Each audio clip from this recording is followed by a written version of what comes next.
Hi, Nikki 9.0. Walty the Don. Oh, okay. So now we live on both. We live on the StreamYard and over here. Okay. I'm about to tell you right now, because this shit was crazy. So I was telling my homie, what's up, StreamYard? Greetings, y'all. I am live over here on StreamYard and over here on TikTok. So if you've ever seen the movie Liar Liar, right? On Liar Liar, right? The premise of the movie of Liar Liar is that he tells all these lies, and then his son, who gets salty because he wasn't able to come to his birthday party, makes a wish that he can no longer tell a lie. In the moment of Jim Carrey, um, son making that wish, he was with his boss who kind of pressured him into, what's up, Drake? Hey, Carmen. Hey, y'all. Hey, Remy. First of all, speaking of Remy tore Clarissa a new asshole in her new diss track. Anyway, in the movie Liar Liar, as he's ending the sexcapade with his boss because his son has made this wish that he can no longer tell a lie, when the boss asked him, was it good for you? He said, I've had better. She gets mad and she throws him out her house. And he keeps saying it the whole way home. When he wake up in the elevator, he could not believe that he said, I've had better. So he's brushing his teeth like, I had better. Now, hey, peacefully, gratitudes and greetings to my mods. Yeah, Liar Liar with Jim Carrey. So listen, why am I saying this? Because I had one of them moments, child.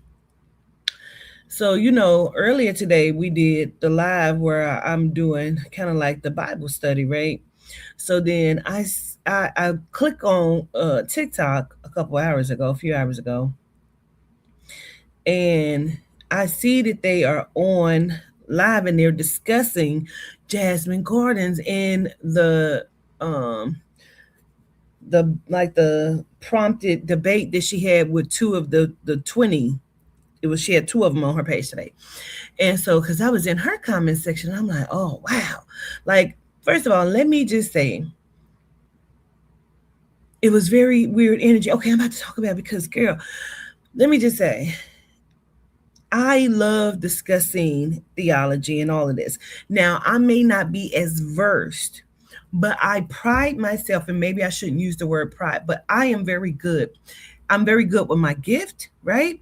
I'm very good intellectually, and I am very good at zoning in and looking at. You could just give me a scripture, and I can poke holes in it just by looking at it and reading it, right? So I'm talking, I'm in conversation with them. And so I have said this on more than one occasion. One, I will misspeak, right? But I will know what I'm talking about, but I will misspeak. You know what I'm saying? But I also play a lot.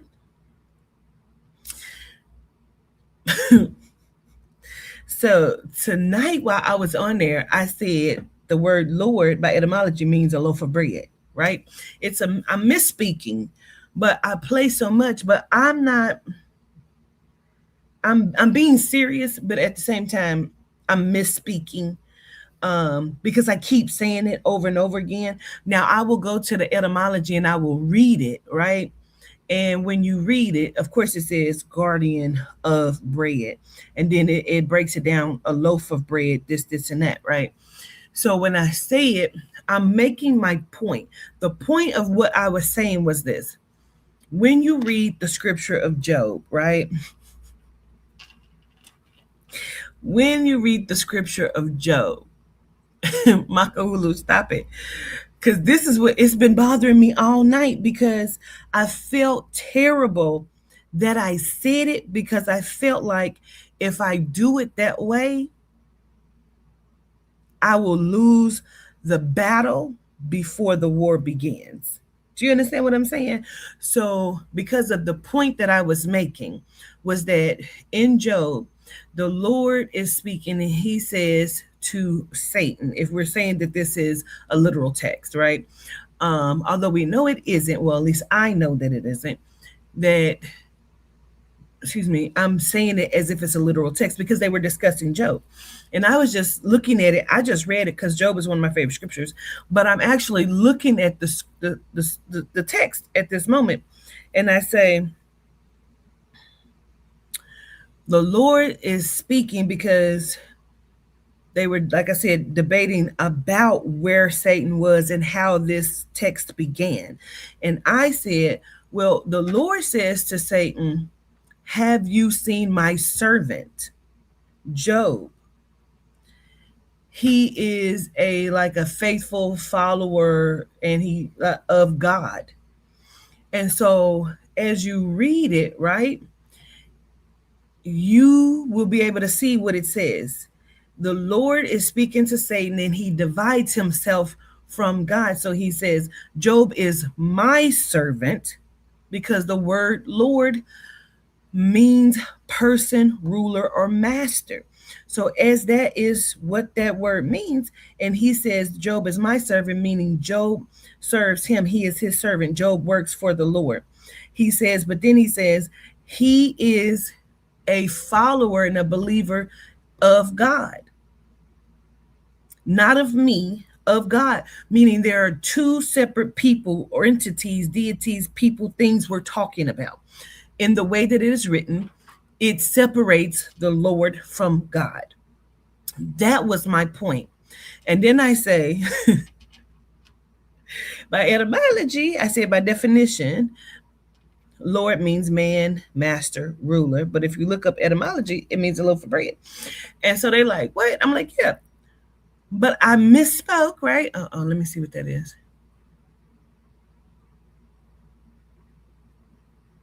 Okay. I'm going to prove your thing.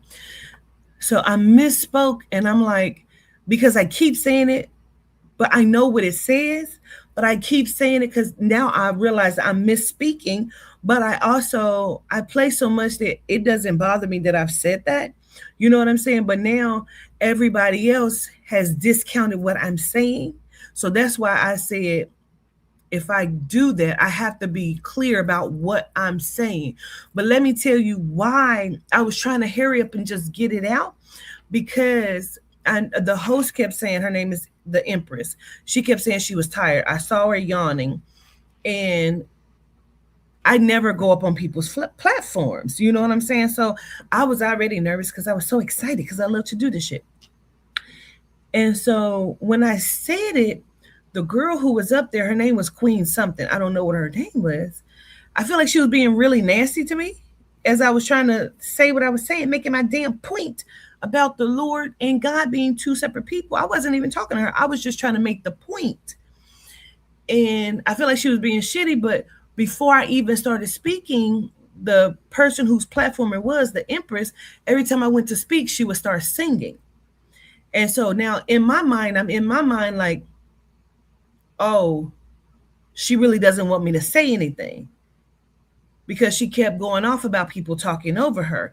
So every time I went to speak, she started singing. I was already trying to be respectful that if she was going to say something, I would just stop talking.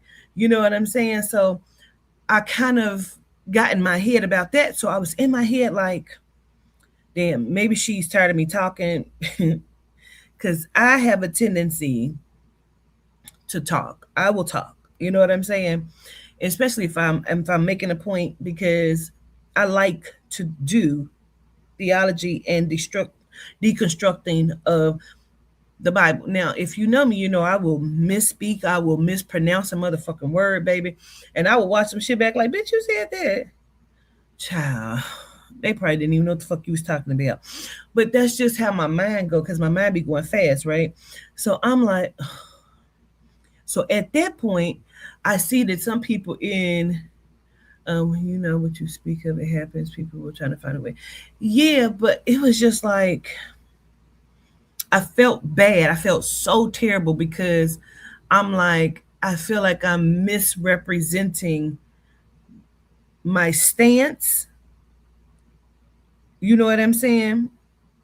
I felt like I was misrepresenting my stance. So I started by talking about the liar, liar. And when he kept saying, I've had better, because even I've been talking about it all night. I didn't went and got in the shower. I was like, a loaf of bread. Because even when I've said it to y'all, I will say that I keep saying it.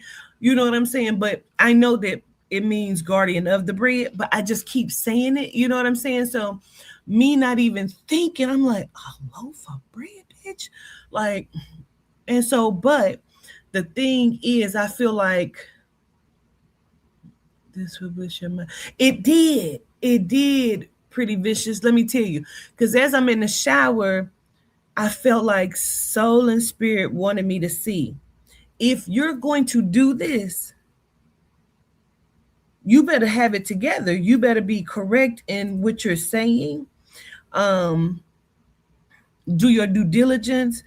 And like I said, I play a lot. You know what I'm saying? So yes, you can play, but inside of your play, you really got to be diligent about the information that you're handing out. So I have to be more cognizant about the terminologies. You know what I mean? Um, and so I felt like it was a trial run. You know what I'm saying?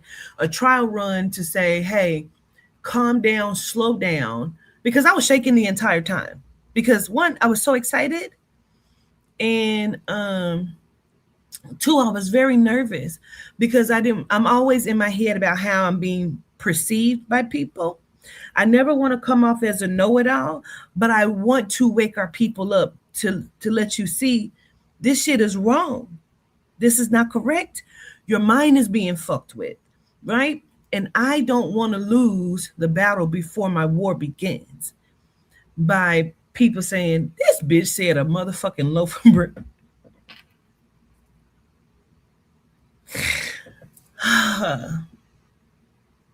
A loaf of bread, bitch. I could not fucking believe it.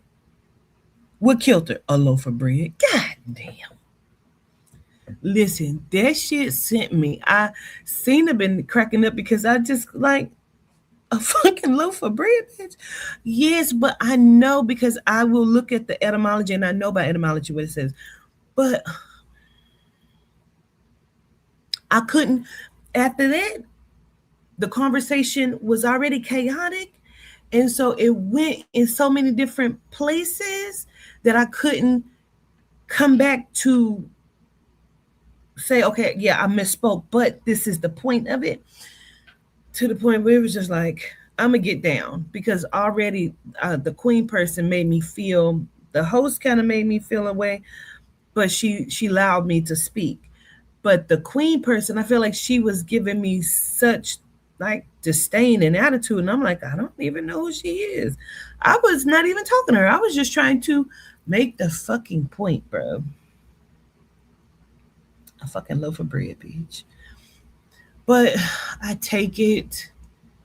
Um, Excuse me, Miss Pooh. You just have to email email me. If one of the mods will put up the a magic walk email, you have to email me, please. Gratitude. My mouth spoke before my mind could think. Yeah, but it's not the first time I've said it. That's why I say I play a lot because I've read the etymology of it, so I know what it says. But I always go back to a loaf of bread, and so I don't even know. It's just one of those things. Like, you keep saying that. Why do you keep saying that? I don't know.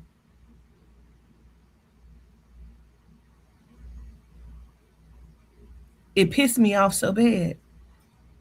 It pissed me off so bad. I could not. A loaf of bread. Anyway, gratitude to you, Miss Pooh. So anyway, child, that's what I just could not even function for the rest of the fucking day. But I had so many good points, but I just was trying to help and get them out. Now, even when I said about Lord, the guy, his name was Rock or Rock I think it was. He was saying, but that's because the word Lord was substituted for another word. I cannot even remember the word that he used, right?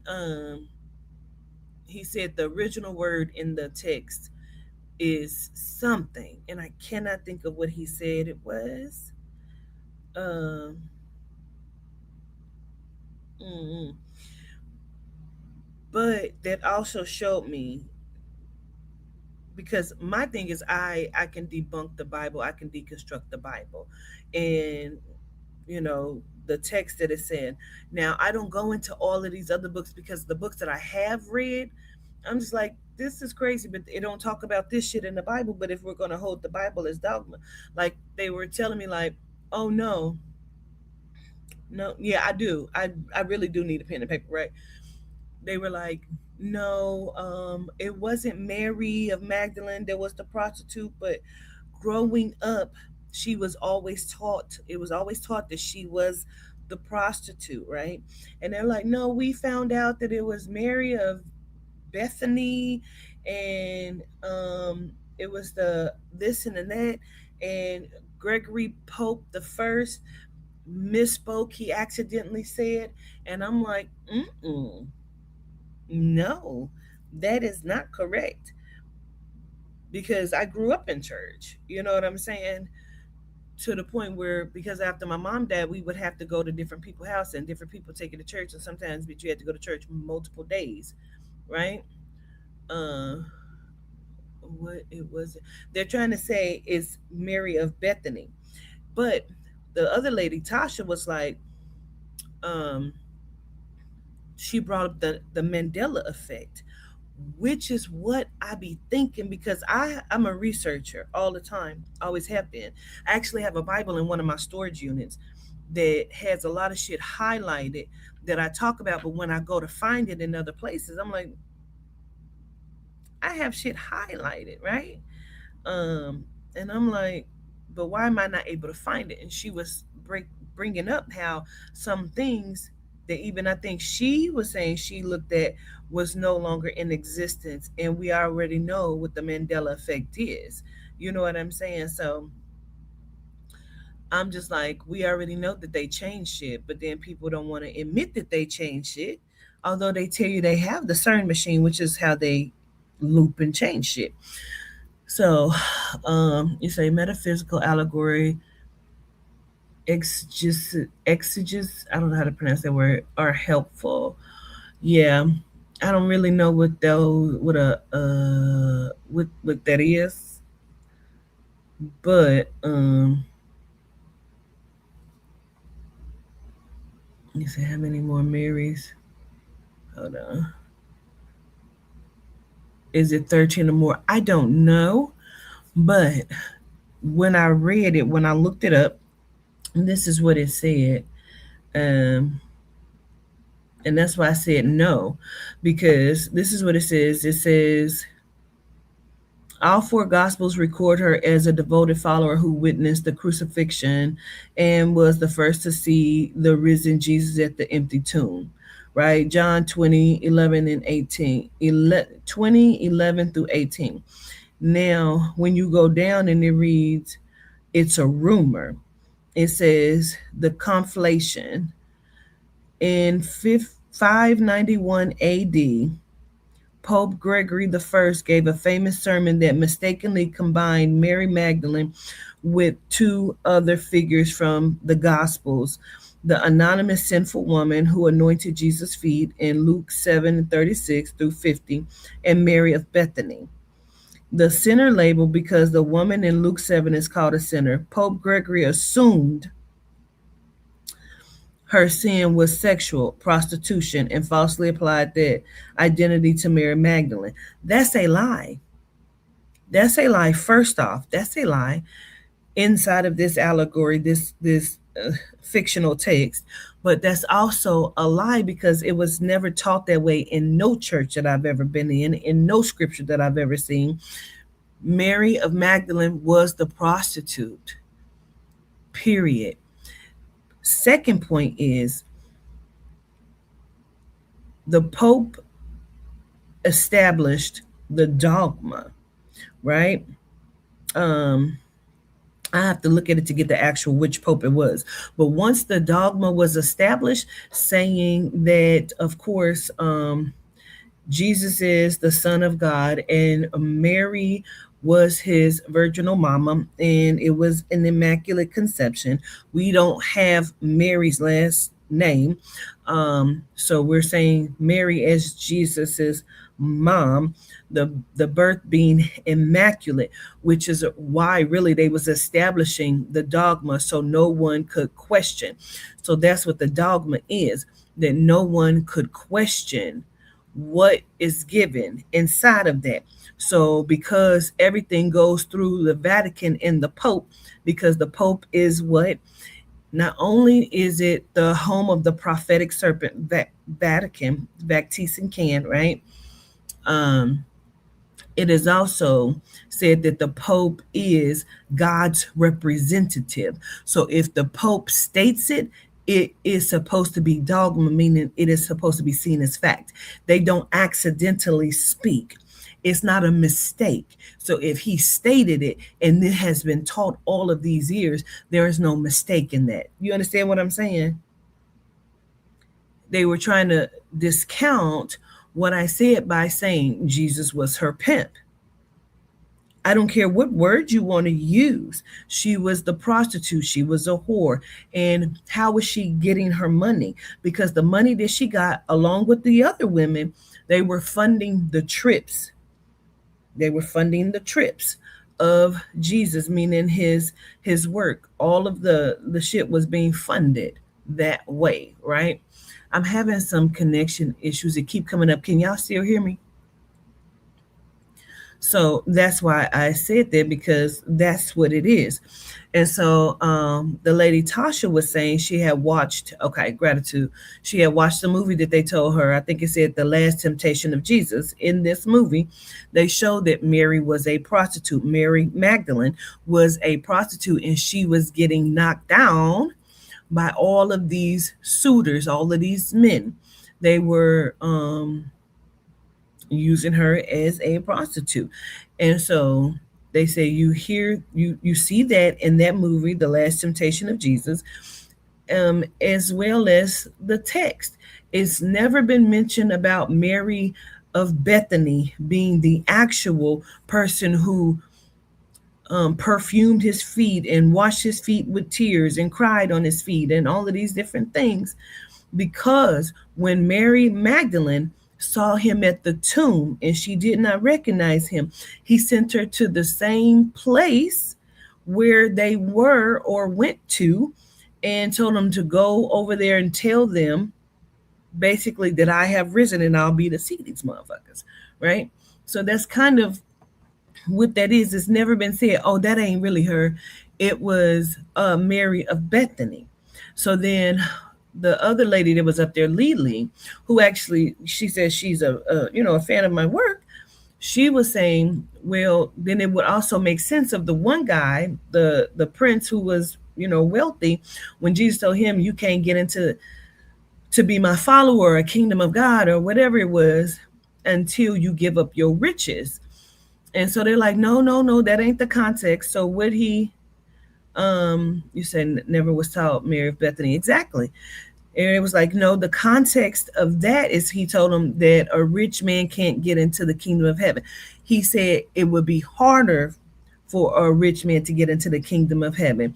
You would be better off basically trying to stick a needle through the eye of, thread through an eye of the needle or whatever. And so it was almost like, so the host was like, the Empress is her name. She was like, I'm trying to make the correlation. Like I told her, I'm not stating it, but I understand what she's saying. How do you know that Jesus wasn't telling him, you got to give up your riches? And she said, well, no, he told him you got to give to the poor. And they were like, well, Jesus was the poor. That's why Mary was giving to Jesus, because he was the poor and she was funding his trips. So that's the way that all went. Was every third baby girl born named Mary back then? I don't even know. It's a lot of Marys apparently. Question, would that also apply to the Sibyls? Now the Sibyls are what, the oracles or something? I think I've heard of the oracles. We see there's a let me see.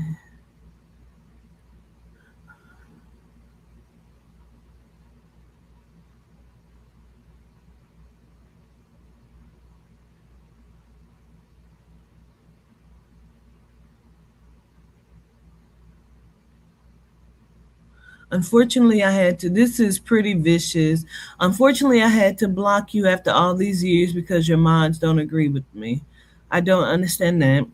Q, I want to speak with you because I'm startled and I need your help because what I've been seeing has been, um, you know what's crazy, Q. This will bliss your mind, and I've been with you since day one. Well, I'm just not going to approve those messages because I don't know what you're talking about. Now, Kay Carter, I brought you up today because I have a bone to pick with you. He said, especially like saying it doesn't matter how much money you have, it won't get into heaven. It's materialistic. Right. But then you're expected to constantly tithe. So if you give all your money away, how is somebody going to feed their family and tithe? Now, my issue with you is you said, Q, we need to sit down and chat. When they say Jesus walked on water, they're actually saying control your emotions. And I said to you, we don't need to sit down and chat unless we're having a Bible study because I don't need a lesson in theology, especially not from a human. But if they were saying that that's what it was, then they should have stated to control your emotions, not Jesus can walk on water. Why? Because Jesus was said to be a mystic and he performed very special feats that nobody had ever seen, meaning he could walk on water. And that's what it says in the text. It's literal. It's supposed to be taken as literal, although it's an allegory. They not telling you, oh, control your emotions. If you take it that way, then that would be you leaning into your own understanding. It's telling you that he was a mystic turning water into wine and able to walk on water.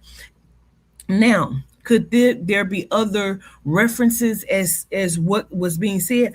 Absolutely, because everybody can interpret it in different ways. But if we're looking at the text and what the Bible say, then you have to go by what the literature says. And it didn't say, oh, that means to control your emotions. Because how did you even make that leap? It says he walked on water. And just like it said, Moses parted the Red Sea. So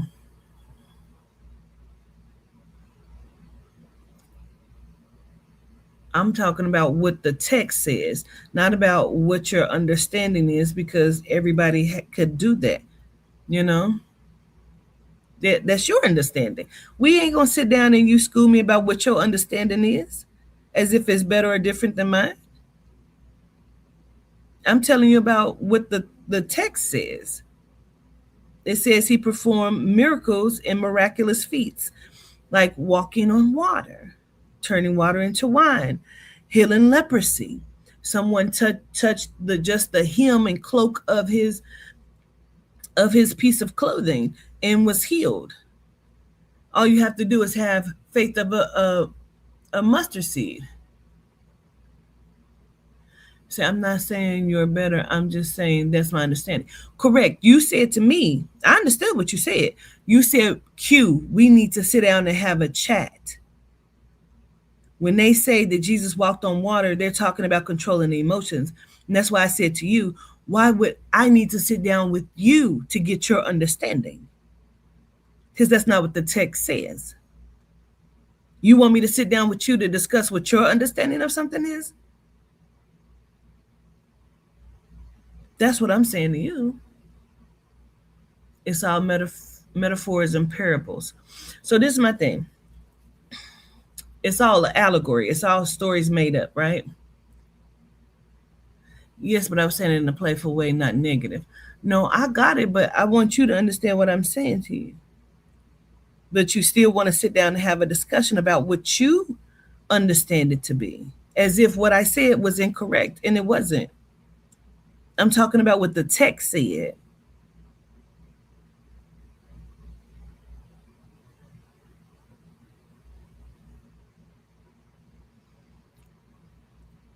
Hey, Carb. So I like to discuss what the actual text says. You know what I'm saying? Because you're right. Your understanding or in interpretation of it could be different or disputed. So somebody can't tell you how you interpret something, but if you're reading what the literal words say, excuse me, then that's kind of what the literal words say. And I think that's where people have a misconception of some things. And they try to like, okay, so for example, when we were on her live talking on a TikTok, the Empress, um, and they were trying to break down and say, yeah, but there's two different stories. Okay, gratitude, yeah. There's two different stories when God is saying, um, God created Adam and Eve, created he them and blessed them and told them to be fruitful and multiply, right? Um, they're saying, yeah, but that's a different story. Those he made them and then he does it again. The Elohim made these people over here. And I'm like, but that's not what the scripture says. And it's like, yes, it is. I'm like, no, that's what you're speculating. It's a speculation of that's what's happening. And they're like, no, because he's talking, it's the Elohim that is speaking, meaning more than one. I'm going to go to the text of it.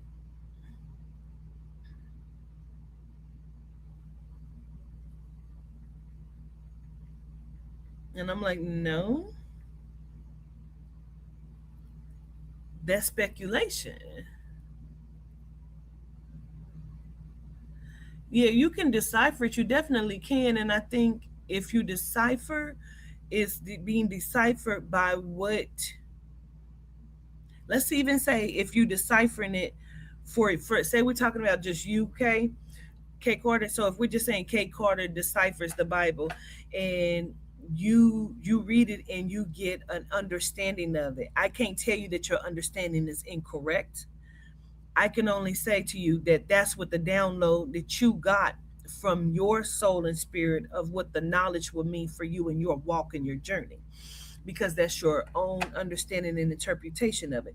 So that's why when the Bible says, trust in the Lord, trust in God, and you know, in all that you do, lean not into your own understanding, right? So I feel like you can have multiple understandings of it, but what does the actual text say? You know what I'm saying? So that's all the point I keep making, because if you're going to follow it, you have to follow it in full, and you can't. And so therefore they're like, no, because you're not looking at it correctly. No, but I am. I'm just reading the text. So my point was this: Genesis 1 and 2. Now the earth was formless and empty, darkness was over the surface of the deep, and the Spirit of God was hovering over the waters. So the Spirit of God, so that to me says spirit is an ether, it is a vibration, it is a frequency. It is a frequency of ether that is vibrating over whatever would be of the water. So, and it says of God. So God by definition is what? It's a supernatural being or multiple entities, deities, or what have you. Okay. So then you can say it like that. So as it goes down, and they're like, no, God made Adam and Eve at the same time. Well, impossible, because they weren't even called Adam and Eve. He made man, and he kept calling him man. It was always being referenced as man. Okay. And they keep saying, no, go to 1 and 27. So let's go down to 1 and 27. So in 1 and 27 says, so God created mankind in his own image. Mankind is different than humankind if you're looking at it in your interpreting, or, you know what I'm saying, an understanding. But we're not going to go that deep. So it just simply says, so God created mankind in his own image. In the image of God, he created them, male and female, he created them. God blessed them and said to them, be fruitful and increase in number, fill the earth and subdue it. Okay, so now that's that. So they're saying, oh no, he made them all together, both of them. But that would be a speculation and not what it actually says. Yes, you can say that, but then you have to go back to where it says that everything was being made, right? Okay, let me just say what I'm talking about here. Hold on, let me get to it.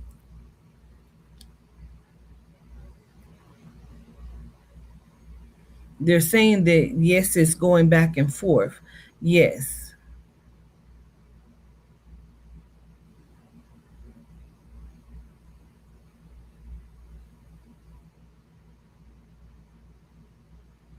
but God also in Genesis 1 and 22, he told all of the creatures that were being made, God blessed them and said, be fruitful and increase in number as well. But it's giving you each day that things are being made. You know what I'm saying? Supposedly. Okay. Um, and God said, let the land, living creatures according to their kinds, the livestock, the creatures that move along the ground, and the wild number, each according to its kind. So it goes into all of that.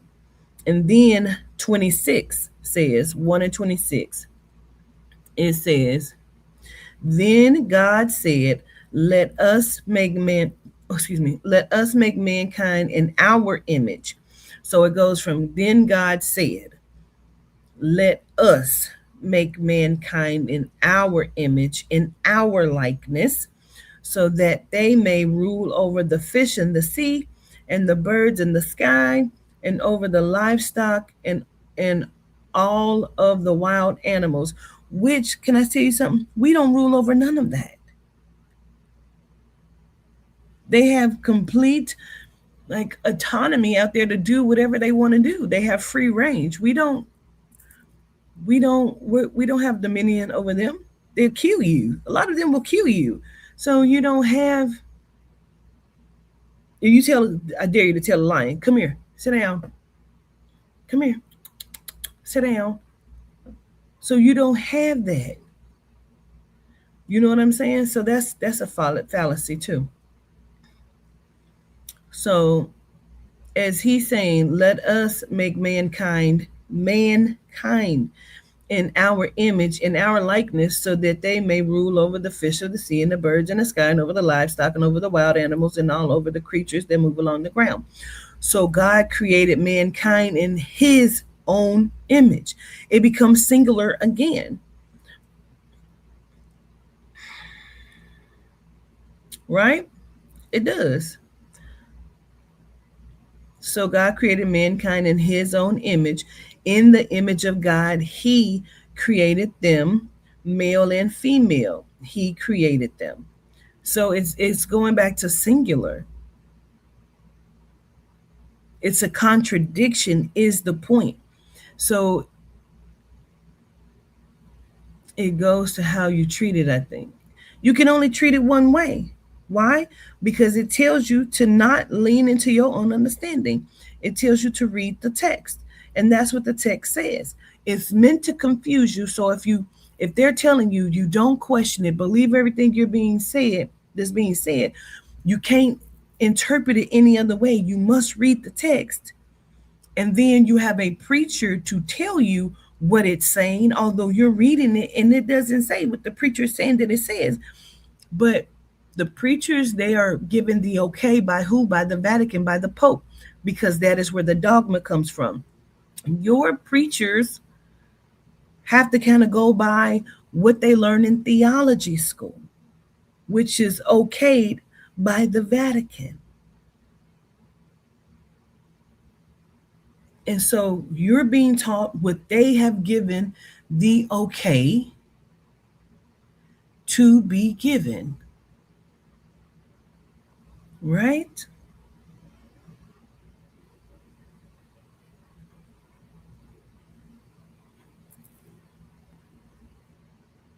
That's what it is, though. is what I'm saying to you. So if you're going by, not going by the preacher, that's great. But then you still have to go by what is written in the text. Otherwise, you are breaking cardinal laws. Cardinal laws is what governs over text of this Bible.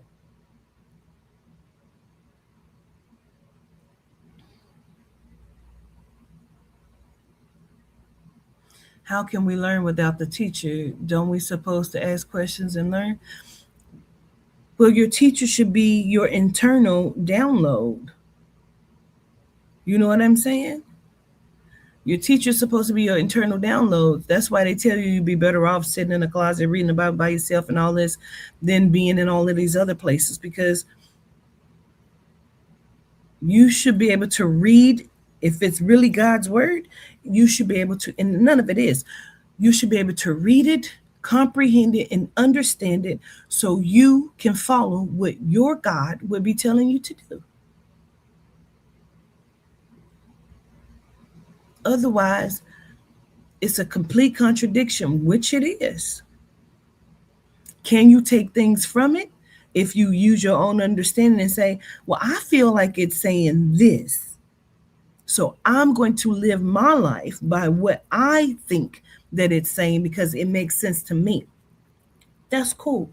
But then you cannot, that's what she said, discernment. But then you cannot say you got to believe what I'm saying because that's what it's saying. No, it isn't. It's saying what it's saying. If you got something different from it, and that's how you choose to live your life on it, then that's what that is. But you can't argue me about the Bible and what it says going off of the text not being what you're reading.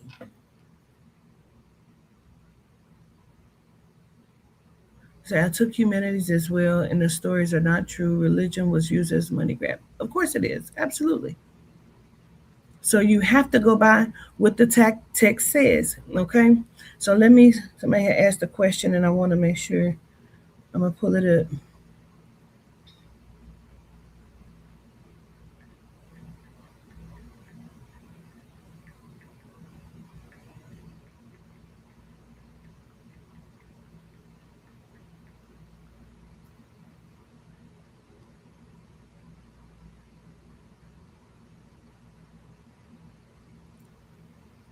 Okay. So biblical law is, and they kept trying to say, oh, you're using Chat GPT. Well, they tell you that the information is fed within Chat GPT. It tells you where you can also find the scriptures at when you're looking at it, right? That would just be like saying, oh, you can't use the dictionary to understand what the word says. So, biblical law is traditionally divided by theologians into three primary categories: moral, ceremonial, and civil. The three categories of biblical law: moral law, absolute and universal principles. Absolute and universal principles. Absolute meaning it is what it is. That's it. Ain't no questions about it because it's absolute. Are we in agreement with that, or do y'all want me to also look up the word absolute when it's talking about the Bible?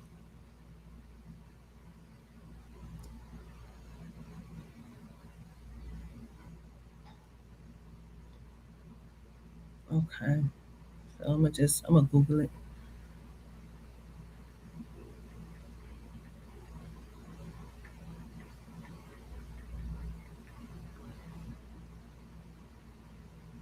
So the word absolute means complete, total, and free from any limits, restrictions, or conditions. It's describing something that is certain, pure, and independent of anything else. Okay.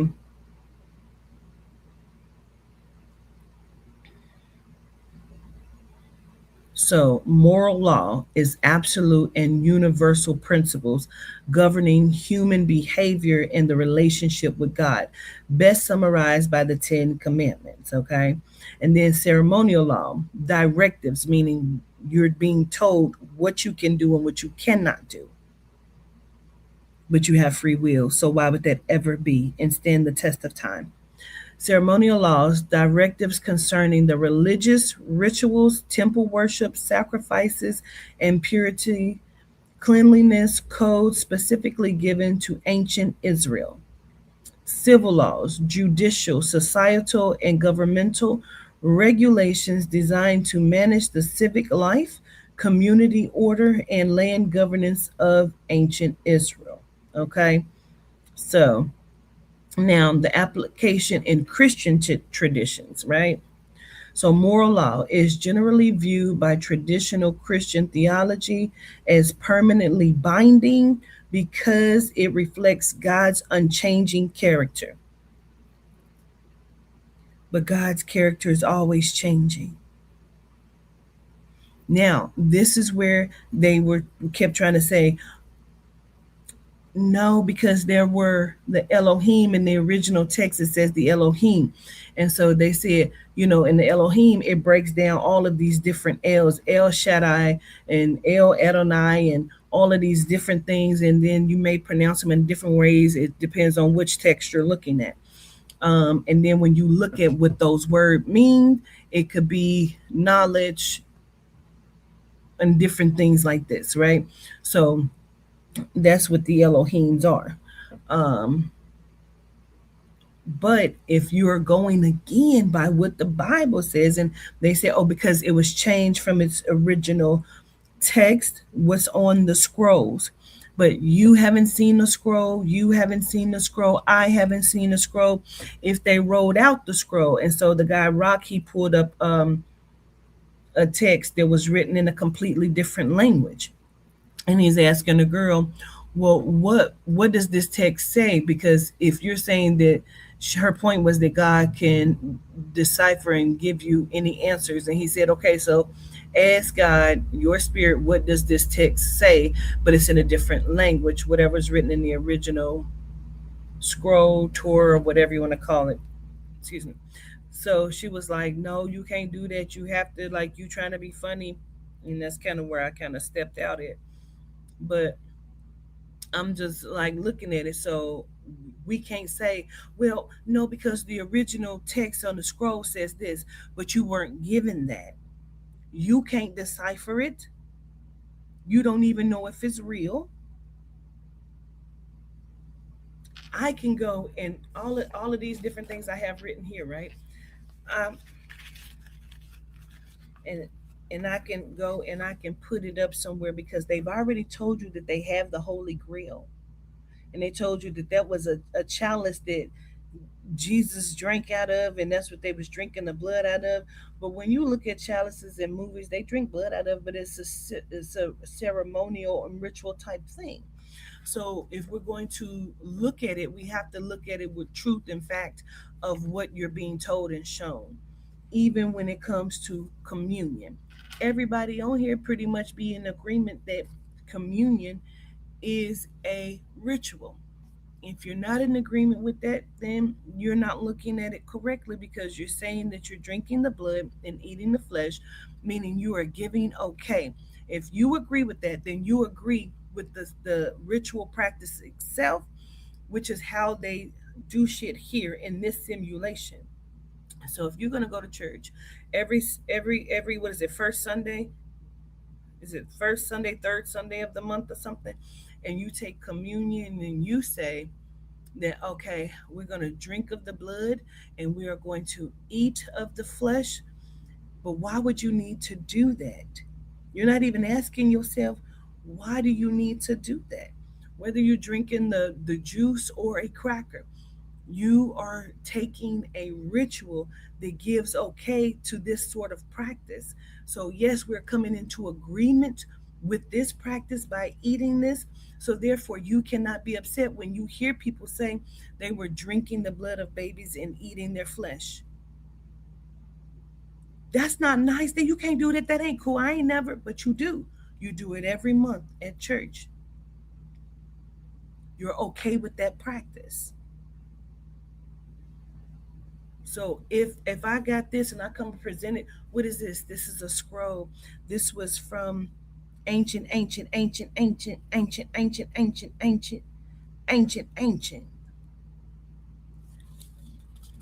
And you're like, put on the white gloves.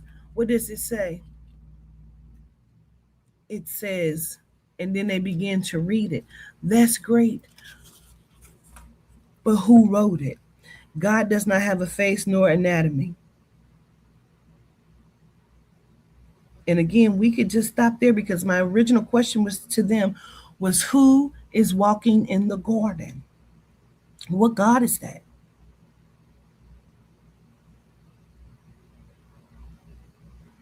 Who wrote it? If you can tell me who wrote it, see, I can't argue with you about what it says. I have to go back to something else. This is what I first saw would turn me on to young Pharaoh. He was like 21, 22, and he was on the streets talking to the guys about Kemet. And he said, "You're still talking about Egypt. I'm already before Egypt." And that's what the kind of shit I be on. So we can't argue about what the text says until we get to the scroll. The scroll, okay, it came from scrolls. Great. I great.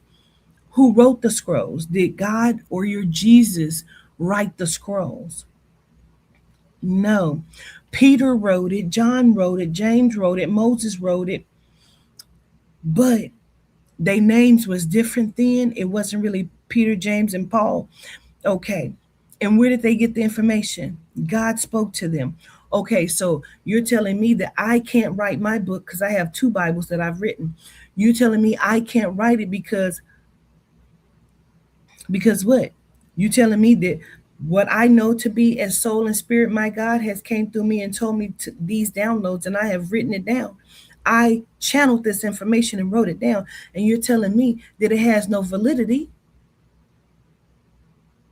because these white men are not giving it validity, but you can't give it validity because your God did not write that.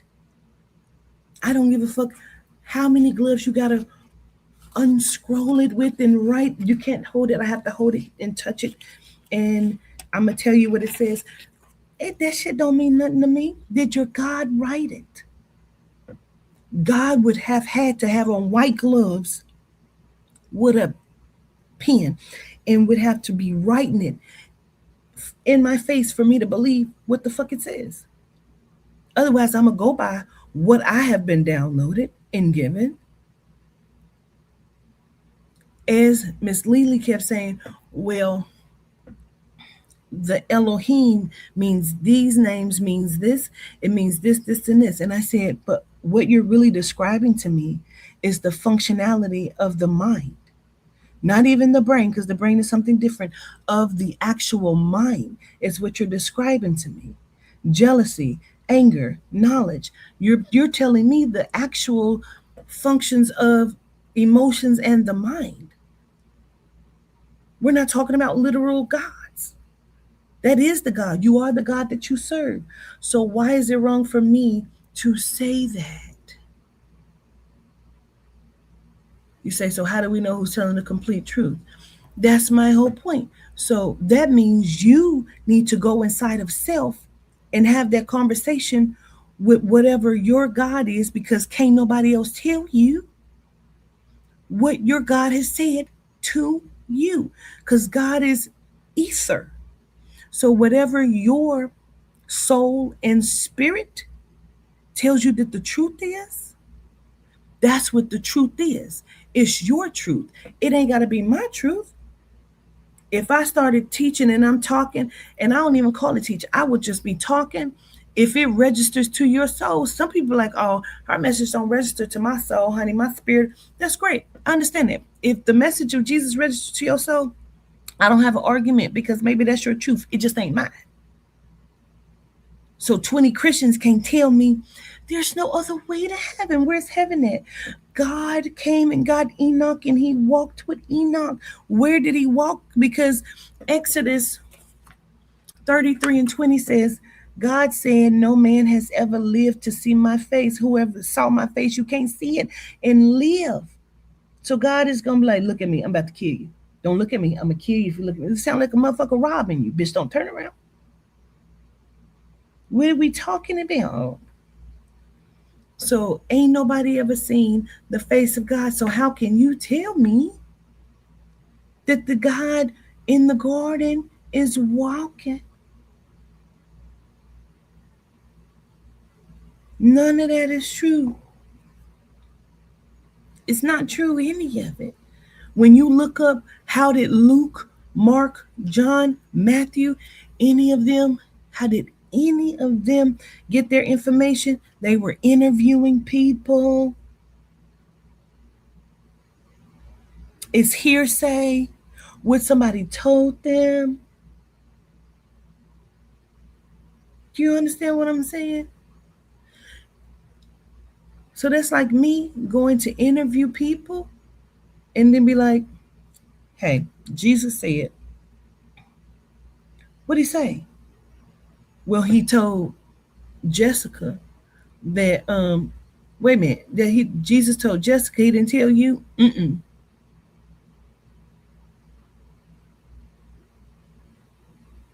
I like to make different points because if God was gonna come down here wherever that may be, if God was gonna come down from where he reigned and where he sits, and we keep saying he, although he has no anatomy, he is ether. If we're gonna say that God is a being, God would be ether. So ether is going to come here and put himself in human form and then decide to give himself over to people to kill him to prove a point. What I said earlier was John 3:16, God so loved the world that he gave his only begotten son. The word begotten means the only father of, he only procreated this one. It's only means only begotten. Then they start saying, well, there were other gods who had children, but that's not what the Bible say. I don't mind looking at other texts, but we're talking about what's being argued. I don't believe none of the Bible. Can you take a message from it? Sure. You ever been in church sometime? It's like that pastor was talking straight to me. He was talking to me. I'm going through that right now. Great.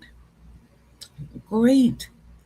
That's right, collard and cornbread. So how can we all be his child if he only had only one son? He gave his only begotten son, which actually wasn't his son. It was really himself. He was tricking us. And he was an empty vessel. I keep making this point. I'm going to keep making this point. He was an empty vessel then because the dove came. He got baptized by John the Baptist. When he came up out the water, that's when the dove descended down onto him. The Spirit of God, right? Let's look it up. Let's look at it.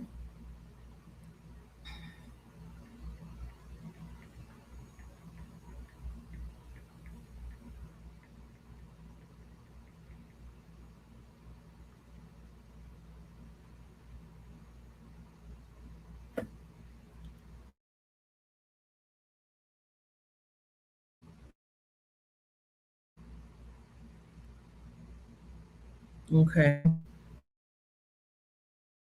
3.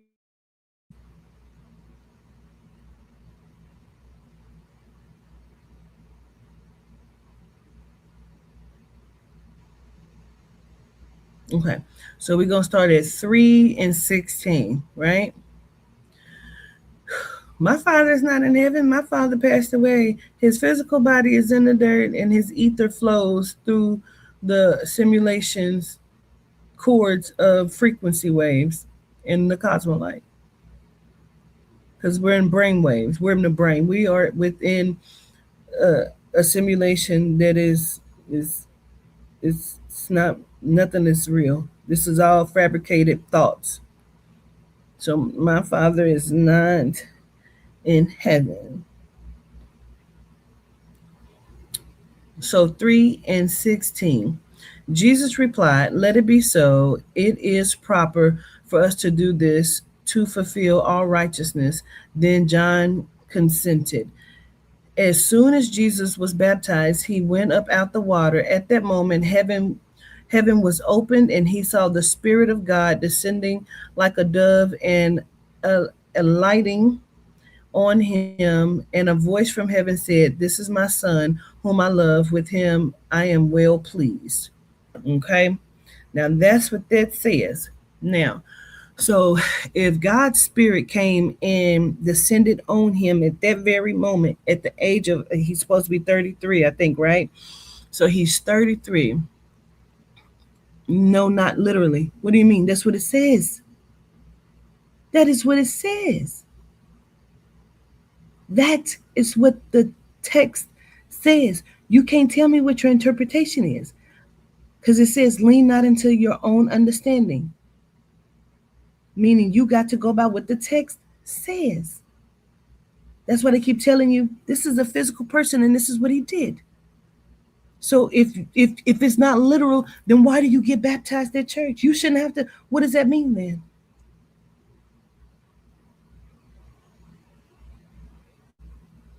So this is what it says, right? Still talking about our daddy in heaven. Okay. So what I'm saying is, right? Excuse me.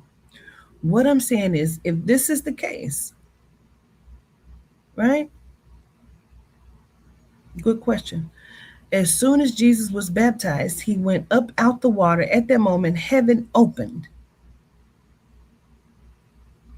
Where's heaven at? Is it Adrena? Is that your name? Adrena, where's heaven? Because it opened up.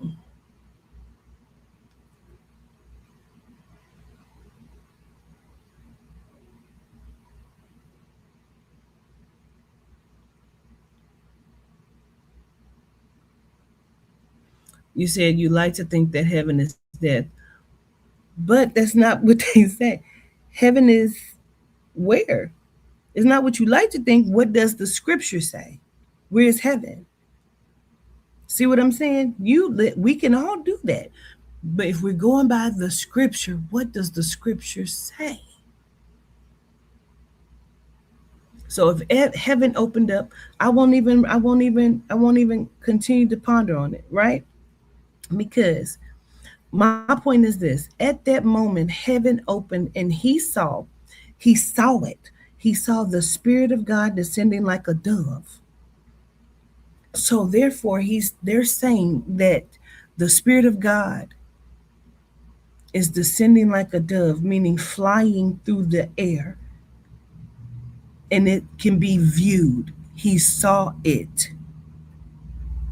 I'm just reading what it says, word for word comprehension of the words that is being used.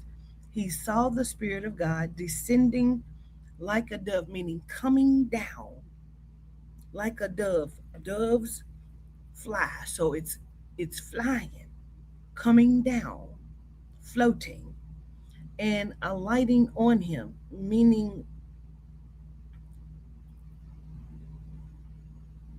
giving him a glow like a light. It's coming into him, right? And a voice from heaven said, a voice like a dove too bright to see. Okay, meaning light, but it's not too bright to see because he can see it.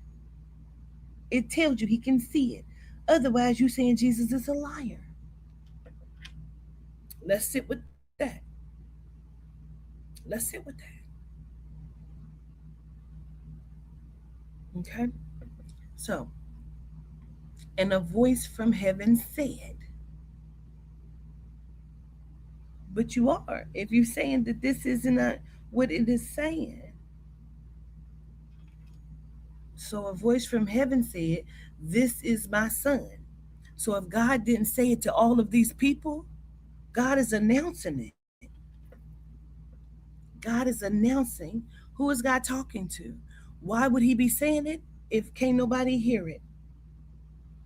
And a voice from heaven said, so that means that there's a voice that is like radiating, that is like in full volume, saying, "This is my son,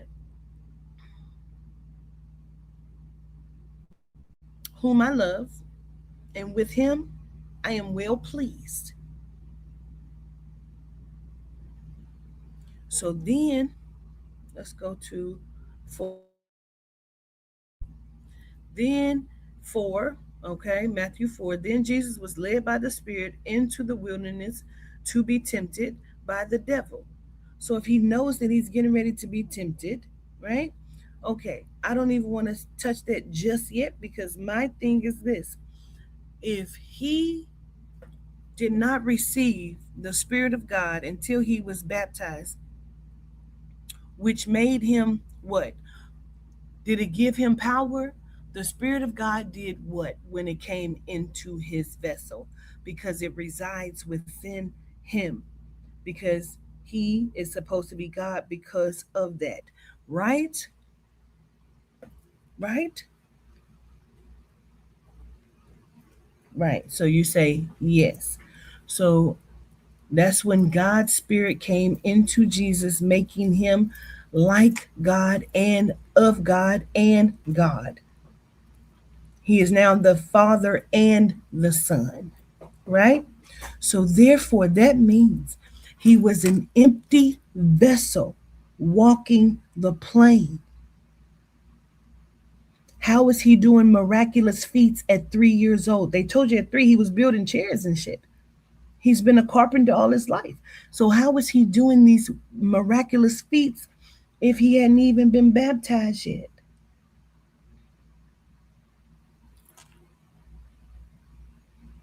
He didn't have no power yet.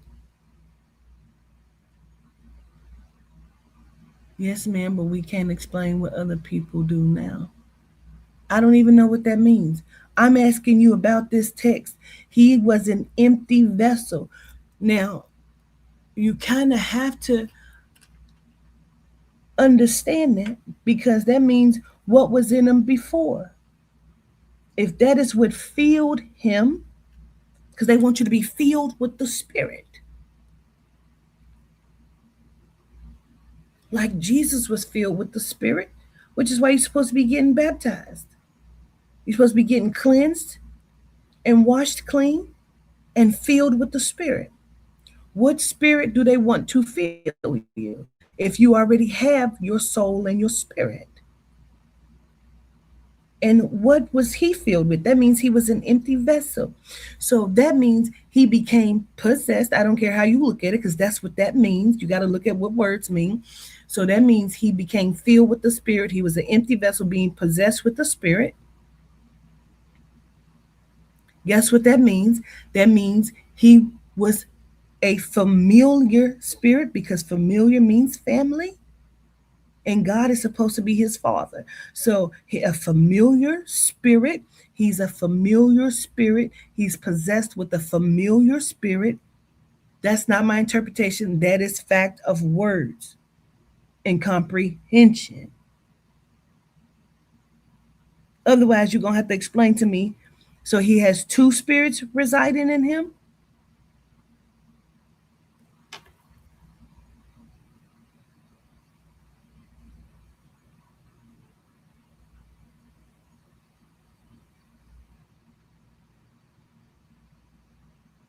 It's a possession.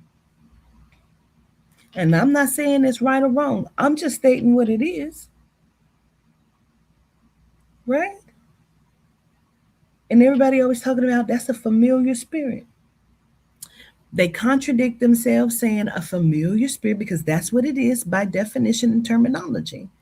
Then they always say we fight against principalities and darknesses. You fighting against all of these things, but those are angels. Principalities are supposed to rule. Oh, gratitude, Gary. Principalities are supposed to rule over humanity. Now, I would say that, but my question is, or mountain, what is a mountain? Okay, let's talk about it. but we'll look at it because it really means the same. You know how I know? Because I do this work and I'm also mounted and possessed. It's called a clean possession or a dirty possession, right?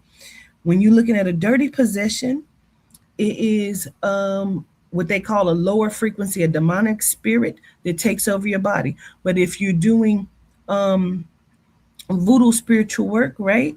And you can look at any video of Mastetics when they grab the chicken and they drink and they're all drunk and they're out there and they're blowing smoke and they're becoming possessed with the deity, an ancient spirit. When I do Mastetics, there are ancient deities that come through my physical body from liquor, from drinking spirits, and they heal people and they give them messages, right? Okay. So I want to look at mounted.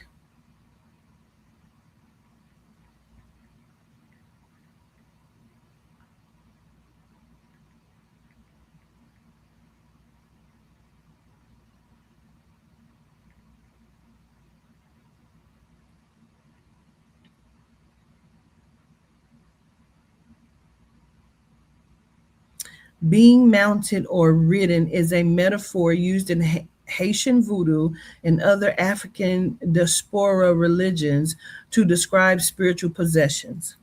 Okay. So I know because I do this work, I allow them to possess my physical vessel during aesthetics. So being mounted is the same thing. So he was mounted or possessed with a familiar spirit, and therefore that's what that is. And I also talk about when we're talking about he was risen from the tomb, from the grave, right? That means he is a walking zombie because your physical vessel cannot be revived after 3 days of being dead.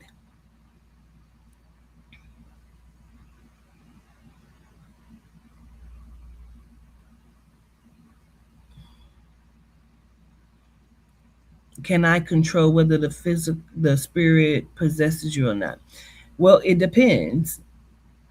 It really depends. You say symbolism and metaphors. That's what it is, but that's not what they tell you to take it as. This is what black people keep doing. Who told you that it was symbolism and metaphors? We already know it's an allegory, right?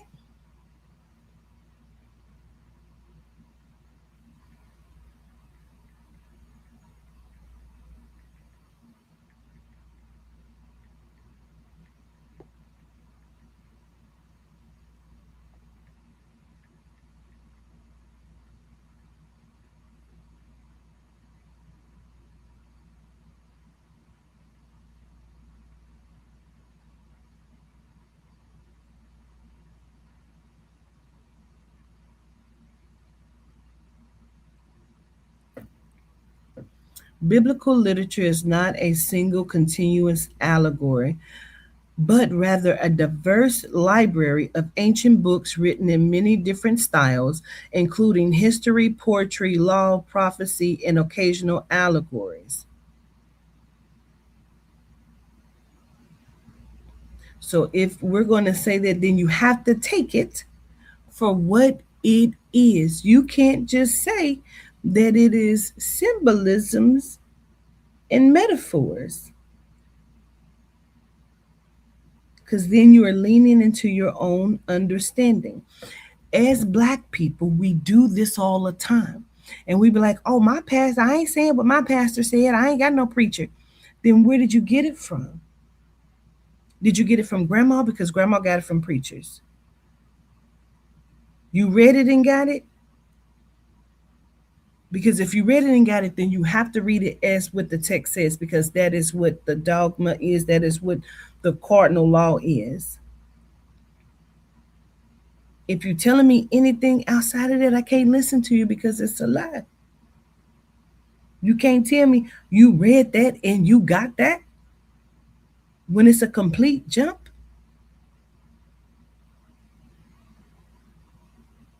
When you look up the words familiar spirit, it'll tell you that it means family, like servant, one that you know, because the basis of the word family is familiar, right? And then when you look up spirit, let's look it up.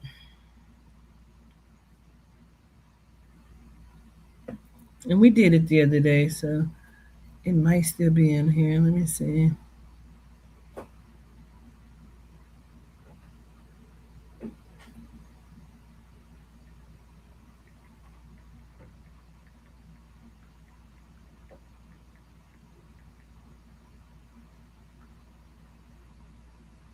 The word spirit means the non-physical inner part of a person that gives life, energy, and character. It also refers to a ghost or supernatural being in emotional mood or attitude or strong alcoholic drink.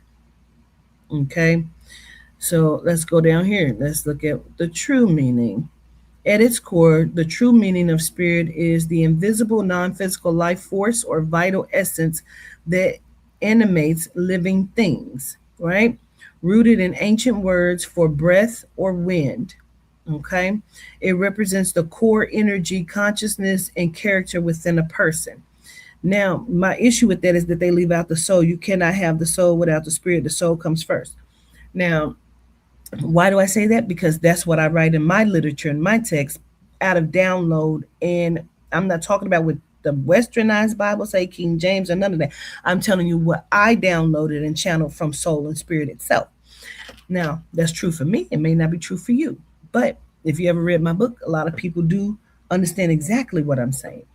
So now, so if that means, if that's what spirit means, vibration, frequency, ether, breath of life, consciousness, then how is it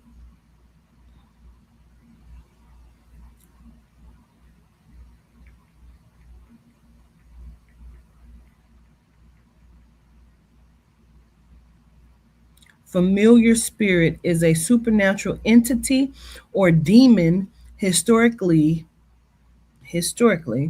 believed believe does not mean to know for fact. That's not what believe mean. But okay, believe to act as a servant, companion, or guide to a person. The word familiar comes from the Latin familiaris, meaning a household servant or close, intimate friend. So, how did the jump come from what I just read to you to being a demon and a servant? Because it is turned due to the narrative, it's used as wordplay.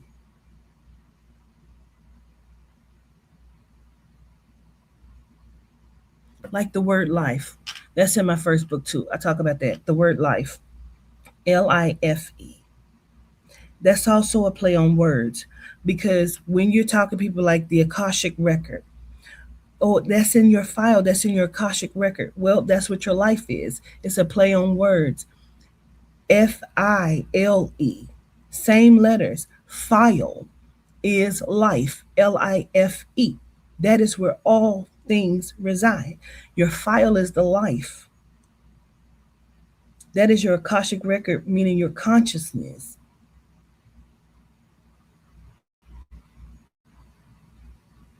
So we have to be able to use our mind to understand what you're reading. So a familiar spirit cannot be something that is negative, or you have to take it in the context that your Jesus is also negative. Because he was possessed with the familiar spirit. Because when you look at the words, it is familiar. The word familiar comes from the Latin familiaris, meaning household servant, a close, intimate friend. Now let's just look up definition of familiar itself. The word familiar most often means well known, easily recognized, or closely understood because you have seen, heard, or experienced it before. Okay, let's go down.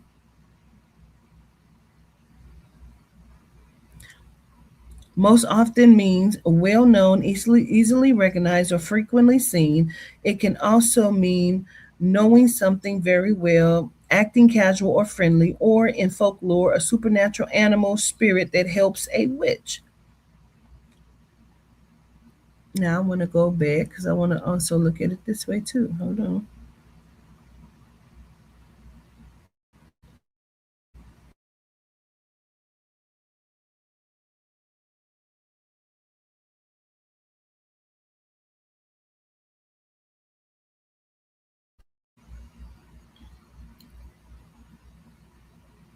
A member of a household of a high official, one who is often seen in especially well known, especially an intimate associate, a companion, a spirit often embodied in an animal and held to attend and serve a guard, a person, one who is well acquainted with something.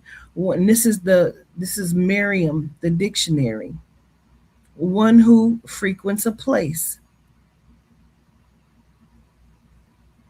So how do you get something negative when you're looking at it? When I've given you both definitions, so that means when you put it together, it changes the definition of it and becomes negative.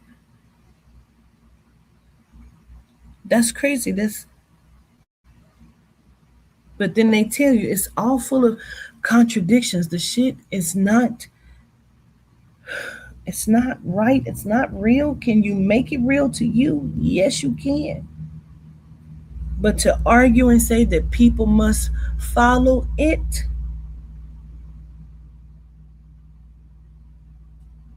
it's crazy because it's what you believe. Mr. Dean over here says, Dean, is it Sandridge? He says, Hotep goddess, be la Eve. So believe. What I always tell people is believe, and to believe in something, believe is a state of convincing. You are trying to convince yourself, your mind, or someone else that something is true. But to know something is to know. To know it is to know it. But to believe, but I believe that that's true. But do you know that it's true? I believe it. Okay. So you think that it's possible. It's a state of convincing, whether you're trying to convince or be convinced. It doesn't make it factual.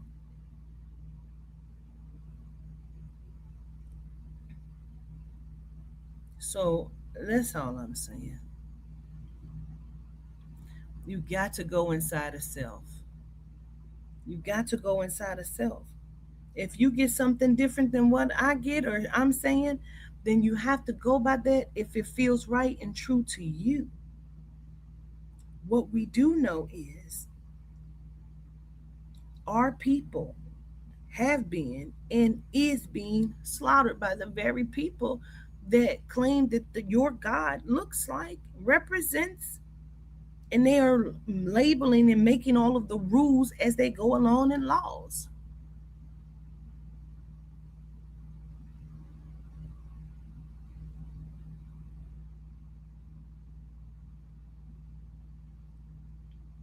I do know that. Okay. So that's all I'm saying. That's all I'm saying. And I get what they're saying. Gratitude, Carbon. I get what y'all saying with the believe and the be less. I get it. I try to say bliss and be blissful because people always say love is the highest frequency. It isn't. It isn't. Love can send you into a psychosis. To be blissful is to be in a state of peace, calm, and happiness.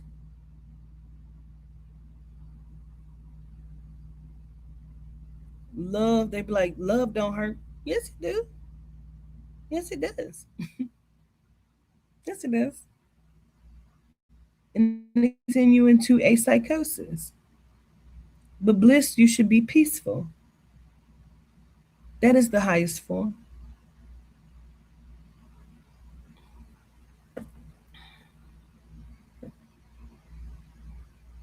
Yes, it does. That's all I'm saying. That's all I'm saying. Absolutely. Absolutely. Bless you. Yeah. Meaning I want you to be calm. I want you to be in a state of peace. I want you to have all of the happiness of what feels like happiness to you and be in that. You know what I mean? I absolutely believe that and know that. So, but that's what I like. I love theology and I like talking about it. I like deciphering it. I like breaking it down. I like deconstructing it. And we can also take things from it. Sure. Again, if it works for you, it works for you. I'm never going to tell you that, you know what I'm saying, what you think is wrong. You know what I'm saying? Say time to go to bed, little baby. LOL. Well, I see you later. I see you later. I don't want to ever tell you that what you're doing is wrong. Gratitude. I just want to open your mind up. That's all. So that's what I had came on to talk about and to give a little information on. I just want you to use your own mind. You ain't gotta believe me. You know what I'm saying? I want you to use your own mind. They were arguing so bad over there on her platform, and people will go to the depths of it. You know what I'm saying? They really will. And be arguing something that can't be argued. You said jazz. No, I was over on the Empress on her platform earlier and they were arguing and it's the way that they talk to each other too. Because even as the host, she was telling some people to shut the fuck up. And I don't know. I think they all be up there a lot together, so they kind of know each other. And I was new, you know what I'm saying? And so I was a little thrown by the way they was even speaking to each other, you know? Um, like the disrespect and everything. I think it was a good time. You know what I'm saying? I really enjoyed it, but I was a little thrown at some of the things that was, being done and said. Gratitude, Miss Michelle. I saw you in the chat too. Wait a minute. You said low key mad because they weren't getting gifts. Is that what it was? I don't know. You said I was like, this is a mess. I think it's good. Like Jasmine is so good when she does it. Let me tell you something too. So the other day I was on here and I was doing the Bible study and I was breaking things down. And then when I got off, somebody sent me a message, which was the 10th, on the 10th. Somebody sent me a message and said, Unc 607, Unc also did one of the panels with, I think it was 10 Christians or whatever. And so I went to watch it and I started watching some of it. No bullshit. Some of the things that I was talking about, he said. And I was like, dang, that's crazy. But he's scared of me, so he won't sit down with me. I still feel like he owed me $1,500. 607 Unc, you owe me $600, my guy. I mean $1,500 because you played me. You told me you would pay my money back, and you didn't. But he say he's scared of me, so he won't sit down with me. But I think it would just be a you say and does and do. He had me send him a motherfucking request for my 1,500 and still never sent my goddamn money. Yeah, he had me set up an interview. He was supposed to be driving from Texas to Las Vegas. He said he had something else to do out there, and while he was out there, we were going to do an interview. And I flew people in, and I bought a hotel room, and it cost me $1,500. And he never left Texas. He never planned on leaving Texas. He basically kept saying he was scared of me, and he even came on my live for a quick second, and we waited for hours, and he never came. And so I want my $1,500. I can't respect it until I get my $1,500. But he excuse me, confirmation. He said some of the same things that I was saying in that live he had said. And I think it would be a good conversation to sit down and talk to him. I would love to sit down and like just chop it up with Jasmine Gardens. Um or even be because I know she's looking for some other spiritualists and people to to be on a panel to speak with the Christians because I just love to do it. Listen, this is not my first time sitting down with Christians, y'all. You said, how is he scared of me? He said, because I deliver the message. He says he deliver messages too, but he says the way that I do it, I just put it out there, um, and kind of different, I guess. But I've seen him sit down with a multitude of people. I don't know why he won't sit down with me. I even offered to do it on the live, which is when he kept saying, no, no, if I'm going to do it with you, I want to do it in person. That's what he kept telling me and my team. So that's why we even set it up to do it in person. I flew people out and everything. And he was a no show. He never planned on even coming. And so I thought that was crazy. Like, so you trying to set me up? What's happening? Um, you got to talk to me nicely.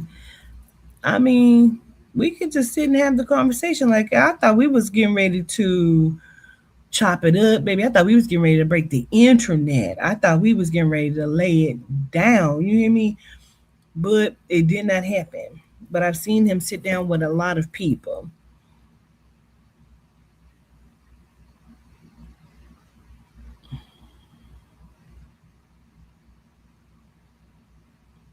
I don't know, Miss Monica. I don't know. Um, I just thought that was strange. But anyway, he was saying a lot of things.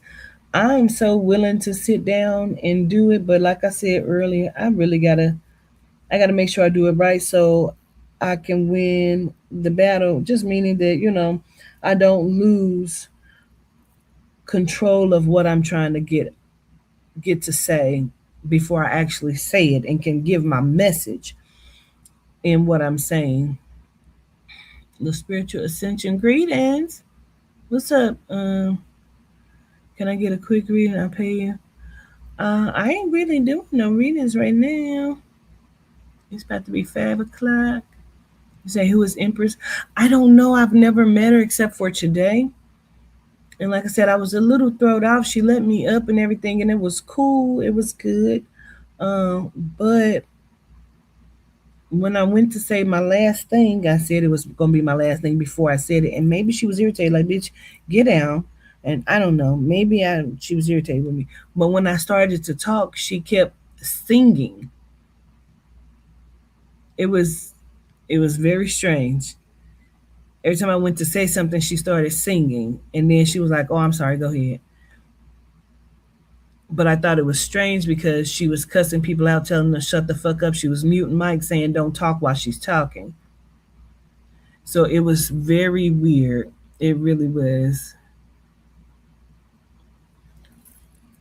And so I was trying to make my point, and then I said some other shit that was just like, why did you say that like that?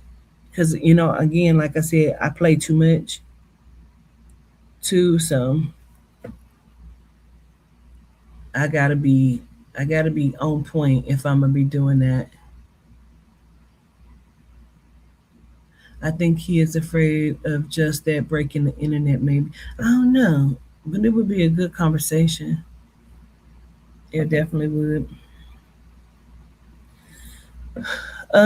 If you're going to book with me, you have to go to my email at a magicwalk at gmail.com.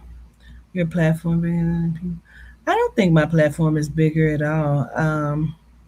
I'm very well known though. I am. Much like Jasmine, she's very well known. Like I have clients, I have celebrity clients, but so does Jasmine. You know what I'm saying? She might have more than I do because they don't trust me. um, they don't trust me. They don't know, what I'm gonna see, what I'm gonna say. You know what I'm saying? So they have a hard time trusting me. I've been told by another spiritualist who do have celebrity clients that they feel like I'm too loud. Um, and because of the level and depth that I do see, like what's different between me and Jasmine Gardens, which I absolutely love her. She also says she is a celebrity tarot reader, and she uses the divination of the tarot to pull out her messages. Although I believe she's an intuitive, because for me, my belief is your messages have to be coming from somewhere. So whether you believe it's coming from God or an ancestor or whatever, it will be coming from somewhere. I am a soul reader. Yes, I read inside of the soul. So I just feel like we read differently, but we both kind of have, credentials. You know what I'm saying? I have clients from Africa, Ireland, Australia. I had a lot in the UK at one point. America. Sometimes you'll see them pop up on my lives and say, "Here from India, here from the UK." So I'm well known. I may not be well traveled, but I'm well known. Okay. You say I trust no one but you, governors. They pattern themselves after you. You know what, Jessica? You know what trips me out is I will say something like, and then people who don't know who I am, I might pop up and they be like, "Oh, another reader just said that." But a lot of times I've said things well before, long time ago, or even just before. But they will say that like they're comparing me to someone else, and it's like, I said it first. Now, does it mean that they copied me? Not necessarily, because sometimes if the information is factual and true, then that means that we have tapped into the same thing. But a lot of these people, they will pull information from different readers. They're not really reading shit. Me personally, I don't trust a reader if you're telling me that you are getting information from yourself. I need to know that you're divinely connected to a source of power that is connected to a frequency. You know what I'm saying? And so when a lot of people like, "Oh, I can't tap into your ancestors," then where are you getting the information from? If you're gonna tell me that God and Jesus is giving it to you, I don't want you to read me. I don't want that. No. I need you to be divinely connected to I am that I am, all things of existence. I love when people can also communicate with animals. I communicate with animals. I want you to be able to tell me what that cat and that dog say. I love things like that because it is factual and true. Okay. So I need that. Or I don't want you to read me. And I'm very cautious about who I let read. People will send me messages all the time like, um, I was watching your live and I know that something was going on with you and I hope that you're okay. I could tell that you, and I'll be just fucking fine. Like, that ain't true. And you got to be careful about that because those are word curses. People be trying to speak shit over your life. No. I'll tell you quickly. Nope. I'm good. I was good that day. Excuse me. And I'm good here.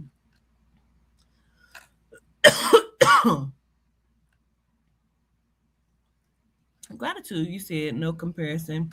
I literally been watching you for years before the pandemic. Excuse me. You said shit. You warned us about the pandemic. I did. But people who don't know me, I warned about the pandemic as well as the what was that shit, monkeypox or whatever. I warned after that about the bacterial, the skin, flesh eating. But people who don't know me think I'm just a reader. I am not that. Like somebody sent me a message, oh, I think it's on his phone, that said, oh, Kara, yeah. Kara sent me a message and said that I had said years ago to pack a bag, to get money, to get these things, face mask, not face mask, but gas mask, right? And she's telling me that because she lives in Chicago, she's had to have all of these different things that I said to have prepared because of what's going on in Canada and how it's coming across, right? What's up, QT? And so these things I've been saying since like 2019 and 2020. Excuse me, but if you don't know me, you would think that, oh, she's saying that, but many people have said that I've been saying this shit for years. I predict many, many, many world events. I predicted that the Statue of Liberty is going to fall, and it did. It fell over in Brazil. Now I'm still waiting for the head to come off the one in America. I'm the one who predicted the statue of Trump's, the money, all of these different things. I predicted those. Um, and still yet always discounted and talk shit. You know why? Because I'm a black woman. If a white woman would have said it, it would have been all over, make it make sense, Tisa tells, all of that, much like they do all the time. When I say something about Sloan Bella, people are like, why are you hating on her? Because she takes my readings. That's why. And then she gets credit for them. I predict so many world events and people discount it as if I've not said shit. I have found lost children. I have told where certain people are. I have, listen, my world readings go viral. I've gone viral. I don't get credit for it. Why? Because I am a black woman and I am loud. I am very unapologetic. I be knowing what the fuck I'm talking about, even when I second guess myself and they don't like me. They ban my shit, shadow ban it. They make sure that people can't find it. Do you know how I am at what 50? What is it, y'all? 58,300 subscribers. Before my ex fucked my shit up, I was already at that plus some. They were already limiting me. I should be well over 200K of subscribers. What they do is they unsubscribe people, they hide my page. People like, why I ain't been able to find you in over a year? I'll be looking for you and I can't find you because they block people from me. They unsubscribe people. People like, how did I get unsubscribed? They do it over here on TikTok as well. It's really ridiculous. One time, the guy came up on my platform and said, if you talk about more friendly stuff, you may have a better result. I ain't got to talk about what you want me to talk about because I'm too loud. I mean, shit, it is what it is. He said, I think it's crazy how I've never met you, and yet since the day I found you in 2020, after almost dying, I've known you. You've spoken truths, and Papa coming on and disappearing instantly was all the proof. Gratitude, absolutely. Gratitude. And again, even with that, I'm never giving credit for anything. Listen, I did a world reading and I talked about a musical band who all of their shit was gonna be stolen. It happened in what, maybe 48 hours or something. Sometimes it happens immediately. The dick pic that happened twice. One time it was Charleston White that I predicted, right, when his dick was out. The other one was Luigi Mangione. You know, I predict a lot of shit. All I'm saying is give me motherfucking credit where credit is due. Give me credit where credit is due. I work hard. I really do. It takes a lot of energy. And I did it while people was trying to kill me. Anybody been trying to kill Sloan Bella? So she can just live freely, talking about the shit that she talk about. Yet my life is always being threatened. You know what I'm saying? I do. I work very hard. Gratitude. For those of you who don't know, I am a author. I have several books over here on YouTube. Just visiting. She is also one of the writers of my children's books. She uses my teachings and she converts them into children's books so children will have the knowledge and understand what I teach the adults as well. I have a cookbook based on Dr. Sabi's teachings, me and Chef Juju. Um, and again, I have one book out that's going to be hitting the shelf soon, as well as a second one coming out. I make my own tarot cards, and I don't mean like on index cards. I mean manufactured, very nice, beautiful tarot cards that people have purchased. That I have. I have another deck coming out. I have a Kipper deck that's coming out as well. Um, I have a line, generational beauty. Not shit that I cook up in my kitchen, but I don't have nothing wrong with people who cook their shit up in their kitchen. I just don't. I have a friend that manufactures it for me. And I go in and I make all of the products myself, the scents. And then everything that I make is vegan, no harsh chemicals in it. Yet they do magic over my shit to stop the production and stop purchases of my products. If I am not shit, just let me be. Let me shine. Let me shine. For my products, you have to go over to blissful-soap.com, which is my manufacturer, blissful-soap.com. And so you can go over there and buy any of my generational beauty products. We have scrubs, body butters, and I use my own shit. This is one of my body butters right here. It's called Etheria. I like to base my products on the deities. It smells so fucking good. Very creamy, vegan products. I give a lot of products away. We do a lot of bundles. We just gave away a bundle the other day. Um, excuse me. I support the community. So I'm not just the person that come on and be talking. People come over and talking crazy and they don't even know. When I say I support the community, I really and genuinely do. These people probably get tired of me saying it. How much I talk about it, not just financially. I've had group me's for people who need help. If you need somebody to talk to, I used to have a lot of sectors set up in case anything jump off. You could find people in your own community that could help you. But all of these things had to be dismantled because of how people show up. They go in and they infiltrate and try to tear down. It's crabs in a barrel. It be our own people about jealousy and money. It's really wild to me. I can't make it make sense. I don't know why people do the shit that they do. If you want to stay in struggle, then you can't keep talking about how the white man got us down and how we can't get ahead and I'm too young to be thinking about God right now. And all of that's beautiful and that's great. I don't want you to think or do nothing. All I'm saying is let me the fuck be. Leave me alone. If you don't agree with what I'm talking about, if you don't agree about Nolan Wells, then why the fuck you keep coming over here? Because you're a hater and you want people to discount me and discredit me for whatever reason. Like they tell you in the Bible, my tree bear fruit. I don't just say something. If I'm saying it, a lot of times it's going to happen. Do you know how many people dream about me? People dream about me that ain't never even met me.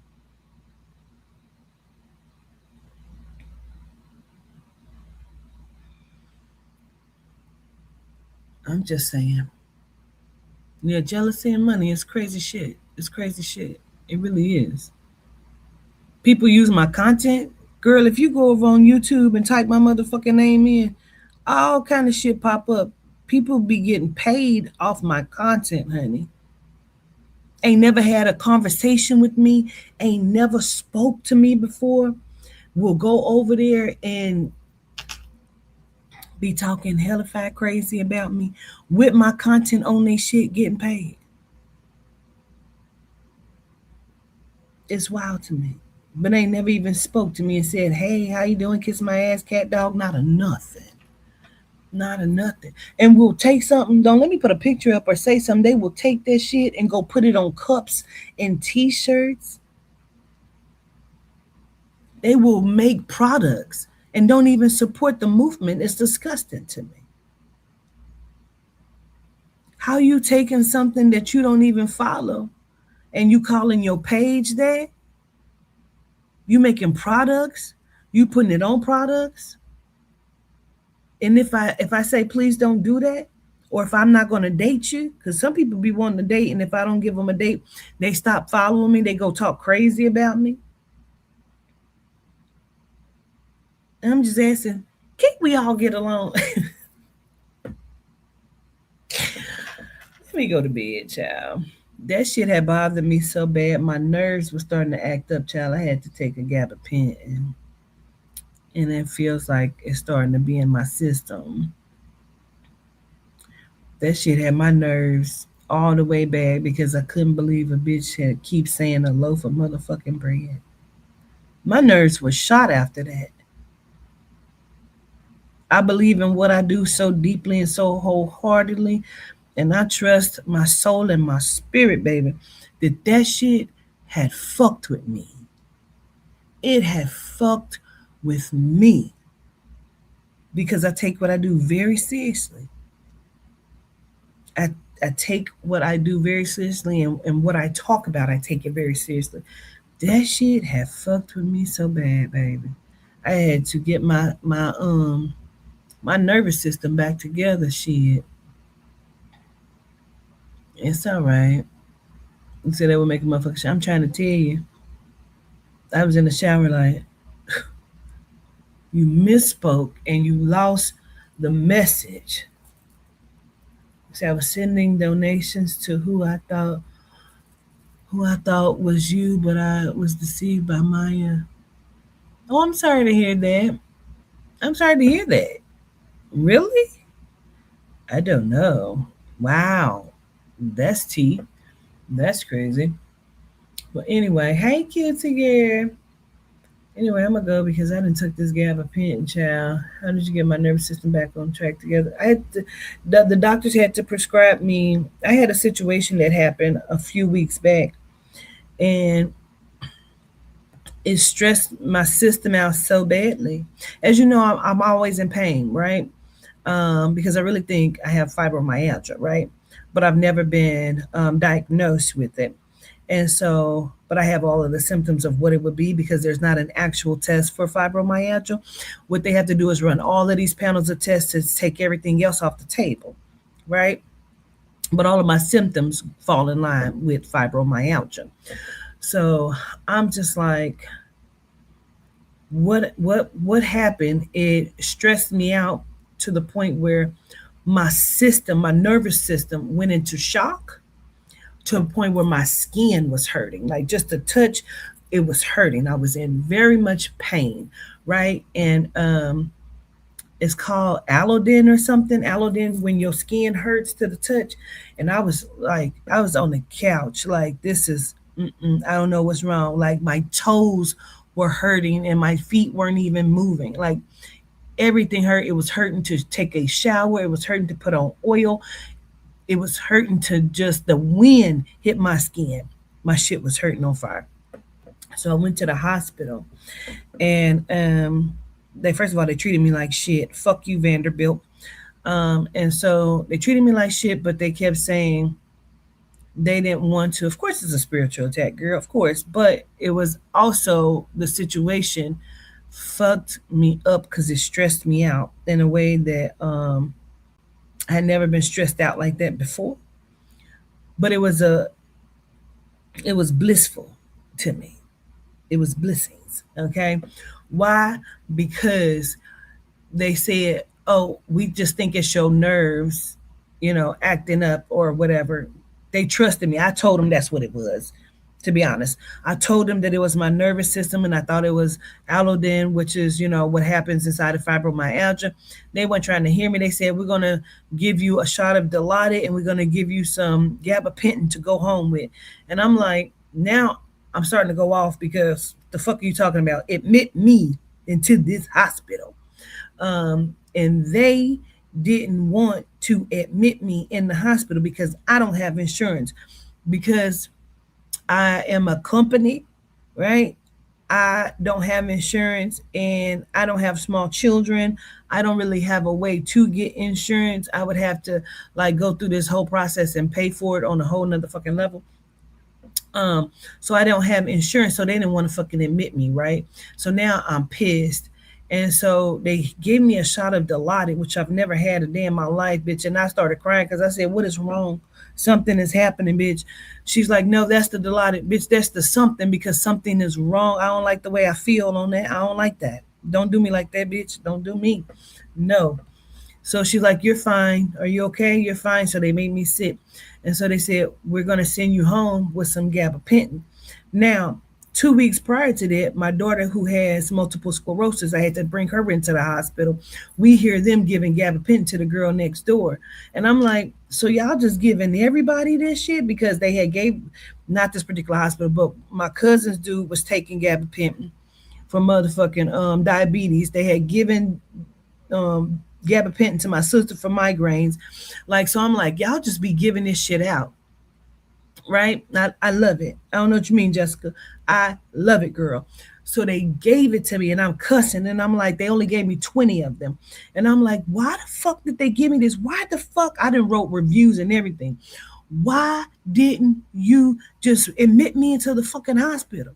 I'm pissed. I'm at home on the couch, pissed off, and my skin is hurting. So they give me the 20 gabapentin with some naproxen. I don't like to take naproxen. It can help with inflammation, but sometimes it makes my stomach sick and all this other shit.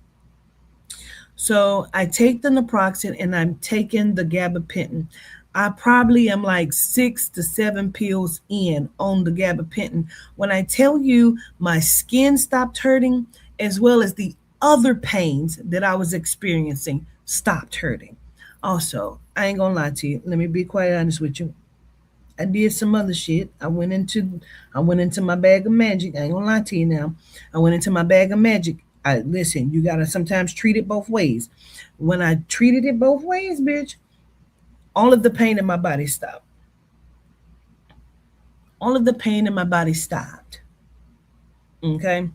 Um, excuse me, because I didn't want to believe that, that's also what was going on. But Spirit kept saying, you already know it's what's going on. True. So I had to treat it both ways, spiritually and physically, right? Um, and so because of that, um, yeah, the pain in my body stopped. Now I can tell when the witches are trying to throw shit at me, and then I have to go back into my bag. You know what I mean? But the gabapentin, it really has helped me. So my sister was like, "Girl, gabapentin ain't shit. That ain't gonna do nothing for you." But it did something for me. It did help me in that way. And so even tonight, I can feel that this what happened, the loaf of bread, bitch, was stressing my body the fuck out. It was stressing me out. So I had to take the gabapentin because I did not want my body to start tweaking the fuck out because I could not control the stress level of I could not believe what the fuck had happened because I believe in what I do so bad. I felt terrible emotionally. I felt fucked up that I had lost the message. I'm never trying to prove a point. I'm trying to get a message across. I work for the soul and the spirit, and that had fucked me up bad. I had to take a gabapentin. I actually took two of them because I said, bitch, I will not wake up in pain. I will not. My skin, that's something nobody should feel unless you're my enemy. But yeah, you said it sounds exhausting. It was. I ain't gonna lie to you. You know what I'm saying? So say no, feel bad. I felt fucked up by that. I could not believe it. But I guess I'm gonna go to bed now. I'm gonna go to bed, honey. My skin is beautiful. Gratitude. You know what? I get a lot. And I recently got it again. People tell me my skin is very soft. It's almost like shocking to them or something when they touch me. Um, like my friend Lisa, y'all know Blissful Soap.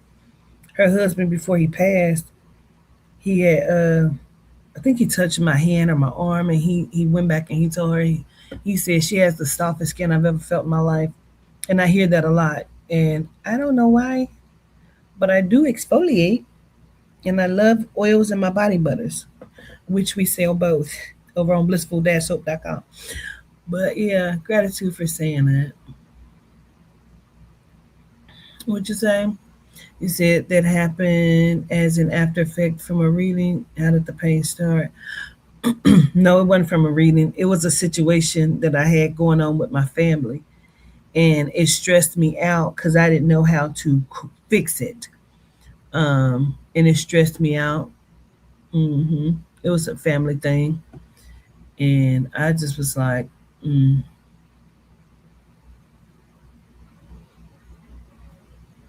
You said you got 3 bottles of gabapentin. Come get them. But that's the beauty of it. So to be all truthful to you, once the 20 was gone, I was really scared because I'm like, I don't want that kind of pain to come back. Because like I said, it took care of a lot of pain that I do be experiencing. And so my homegirl husband get them, but he don't take them. And he said, "You're welcome to them." And I flew to get them because I don't mean like fly on a plane, but I ran in a car. I did. Because I said, I listen, if they not going to admit it, bitch, and I know that this is what helped me, then I got to have that kind of help. But I also make sure I'm doing my spiritual practice as well to keep the bitches off my neck. And then I also have a great protection system that keeps them off my neck too. But sometimes the soul and the spirit want you to wake up because you can't be too trusting. I'm too loving sometimes and too trusting the people. And if you get the drop on me, it's because I let you get it. But the drop that you're gonna receive is gonna be so far worse. It's crazy. You said Jessica said that's the devil. You said that's your opinion. You said absolutely. And it might be like I said. My sister said she don't like them, but for me, they work. They help me. They do. You said once it started, would never go away. Disabled war vet. My body is jacked. I also believe though it's your diet of what you can eat. Um, in my teachings and in my books, what I write about is this: you don't age, you decay. Your body decays. So it seems like you're growing older, but it's actually decaying. It's decaying from the inside based on your environment and what you're putting in it and how you treat it. You know what I'm saying? So it can decay quickly or not so quickly. So we don't really age because you can't age if there's no other days. You know what I'm saying? Greetings, Rihanna. Greetings, greetings. All right, I'm gonna go. So my mom used to love Tramadol, also trash, LOL.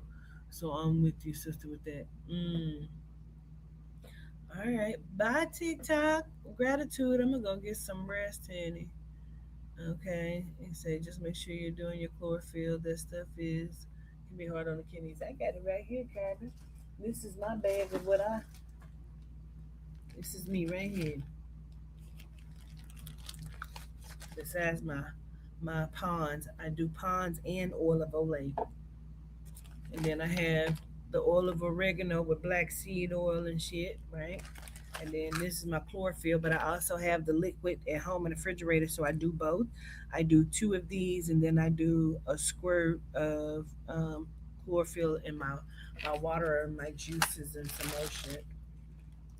But I do absolutely carbon gratitude, but I ain't.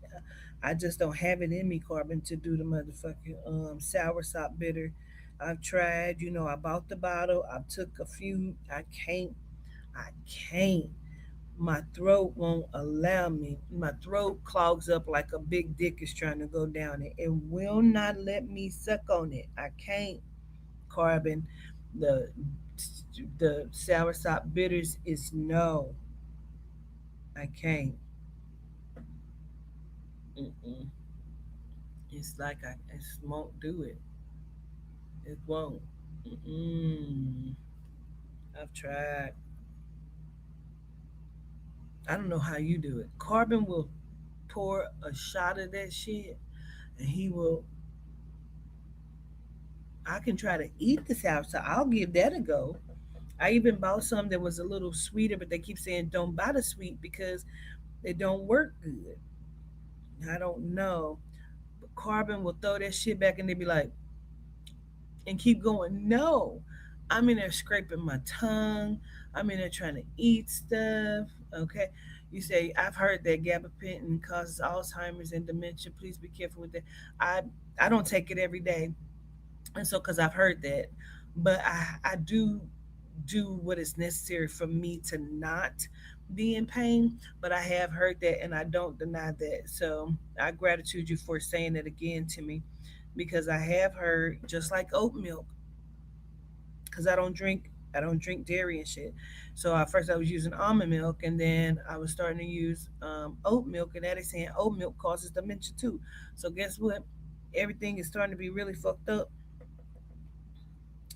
So absolutely, absolutely, put it in juice. I might. I've had kratom before. Kratom really causes a lot of lucid dreams, which I love. Um, so I can go back to trying kratom. I think that one might be okay.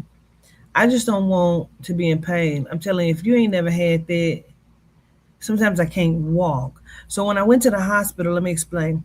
I've been in several car accidents, right? And so my hips are just misaligned like this, and then they rotate to the front. So I'm always kind of leaning forward, which people probably think I got a big booty or something. It ain't that. It's my hips. And so when I went to the hospital, they did do an X-ray because my hip was hurting too. And that's when they told me that I have arthritis in my hip. So I have arthritis in my hip as well as the other shit that was going on. Me as well. That's why I take kratom for my accidents. Yeah. I try not to take the gabapentin a lot though. You know what I'm saying? Um,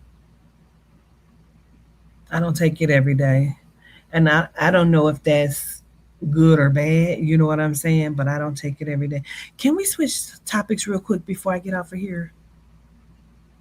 And I need my charger because my phone gonna die, and I don't want it to die. I got 8% left, but I won't stay on here very long. Have y'all been seeing the breakdowns of the Nolan Wells white boy genome circles of this last interview with Tatum? Right now, I did a video and I said I was watching something. That's what I was watching, and immediately I saw that allegedly, to me, allegedly, child, allegedly, what I see is Warren looks gay. I get gay from him. I get download DL, allegedly. Okay, I don't know that to be fact nor true, but that's what I pick up off of him, right? And I think he has a crush, right? But I've been watching the one white girl break the shit down, right? And a lot of what she says, I do agree with. Some things I don't, but a lot of things that I do. But it was the video that she showed of Jax. And I kept saying I heard the name Zach. And I can understand that Zach could be Jax because sometimes that's how that shit happened for me. But it was him saying, we love Nolan, and then smiling. And then when he turned, I guess somebody was like, motherfucker, don't do that. And he was like, looking all stupid and shit in the fucking face. I just thought it was so fucking telling, his demeanor and what he said. He said he seemed sick or something because it's eating him a fucking life of what he knows happened. And so she was breaking down saying, why would he call him Nolan Wells by his whole name? And then he called Nolan's mom Mrs. Wells, but her name is Mrs. Wosley or something like that, right? And so there's like, if he's your best friend as you claim, because she says she don't know who that is. She knows Javon as his best friend. So they're like, if that is his best friend, why are you calling him by his full name? Just like Javon, when he was like the body, they're all disassociating, right? And so that's what bothered me about Javon, the body. That's how he described finding Nolan, the body. But Warren says the other fake best friend, he says Nolan Wells.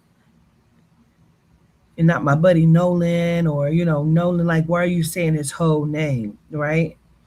Or instead of his friend. Absolutely, Jessica. I just thought this was so fucking, hi Nalia, greetings. I just thought that was just so crazy because all of the different breakdowns that people keep showing within that, it was something to me about how because that was, what's his name? What is his fucking name? Morgan. That was Morgan that was smiling and shit. And Jax was in the middle.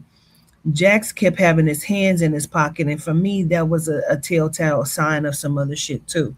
You know what I'm saying? And then you got the bullshit attorney that was sitting at the end, and I guess he got up after a while. They kept hitting the Carl Cox hat, like he was trying to cue them on certain things as well. He's dangerous. The one in the middle, Jax, I believe it. I believe he's the instigator that I was talking about. I really do. Um, my buddy such and such, right? Because he didn't refer to his other buddies that way, right? They disassociate. It's the weirdest fucking shit to me. I can't trust none of them motherfuckers. But that white girl, she broke that shit down and she broke it down really well. I just thought that was crazy. I was like, I wonder if y'all seen that.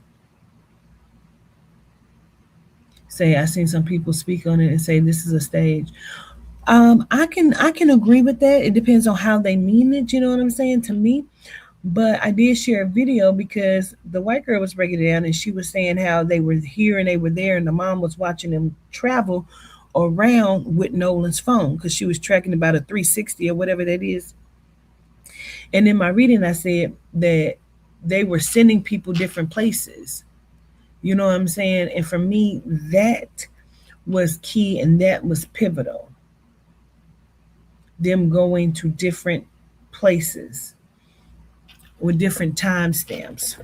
Child, let me go lay my ass down. So, excuse me. I'm gonna go lay down. I'm gonna go to sleep. Gratitude for coming, talking to me, and understanding. I appreciate y'all. I am who I am.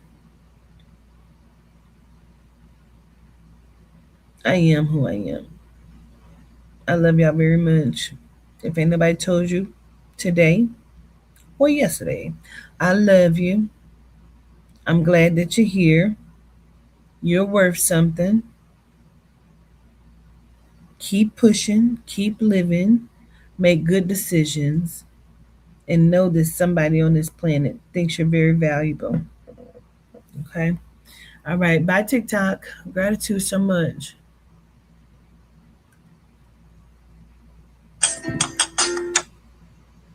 Bye, StreamYard, YouTube, and Facebook. I gotta go get some rest, y'all. I feel like I'm just sluggish. Anyway, I love y'all. Gratitude so much. Enjoy y'all day.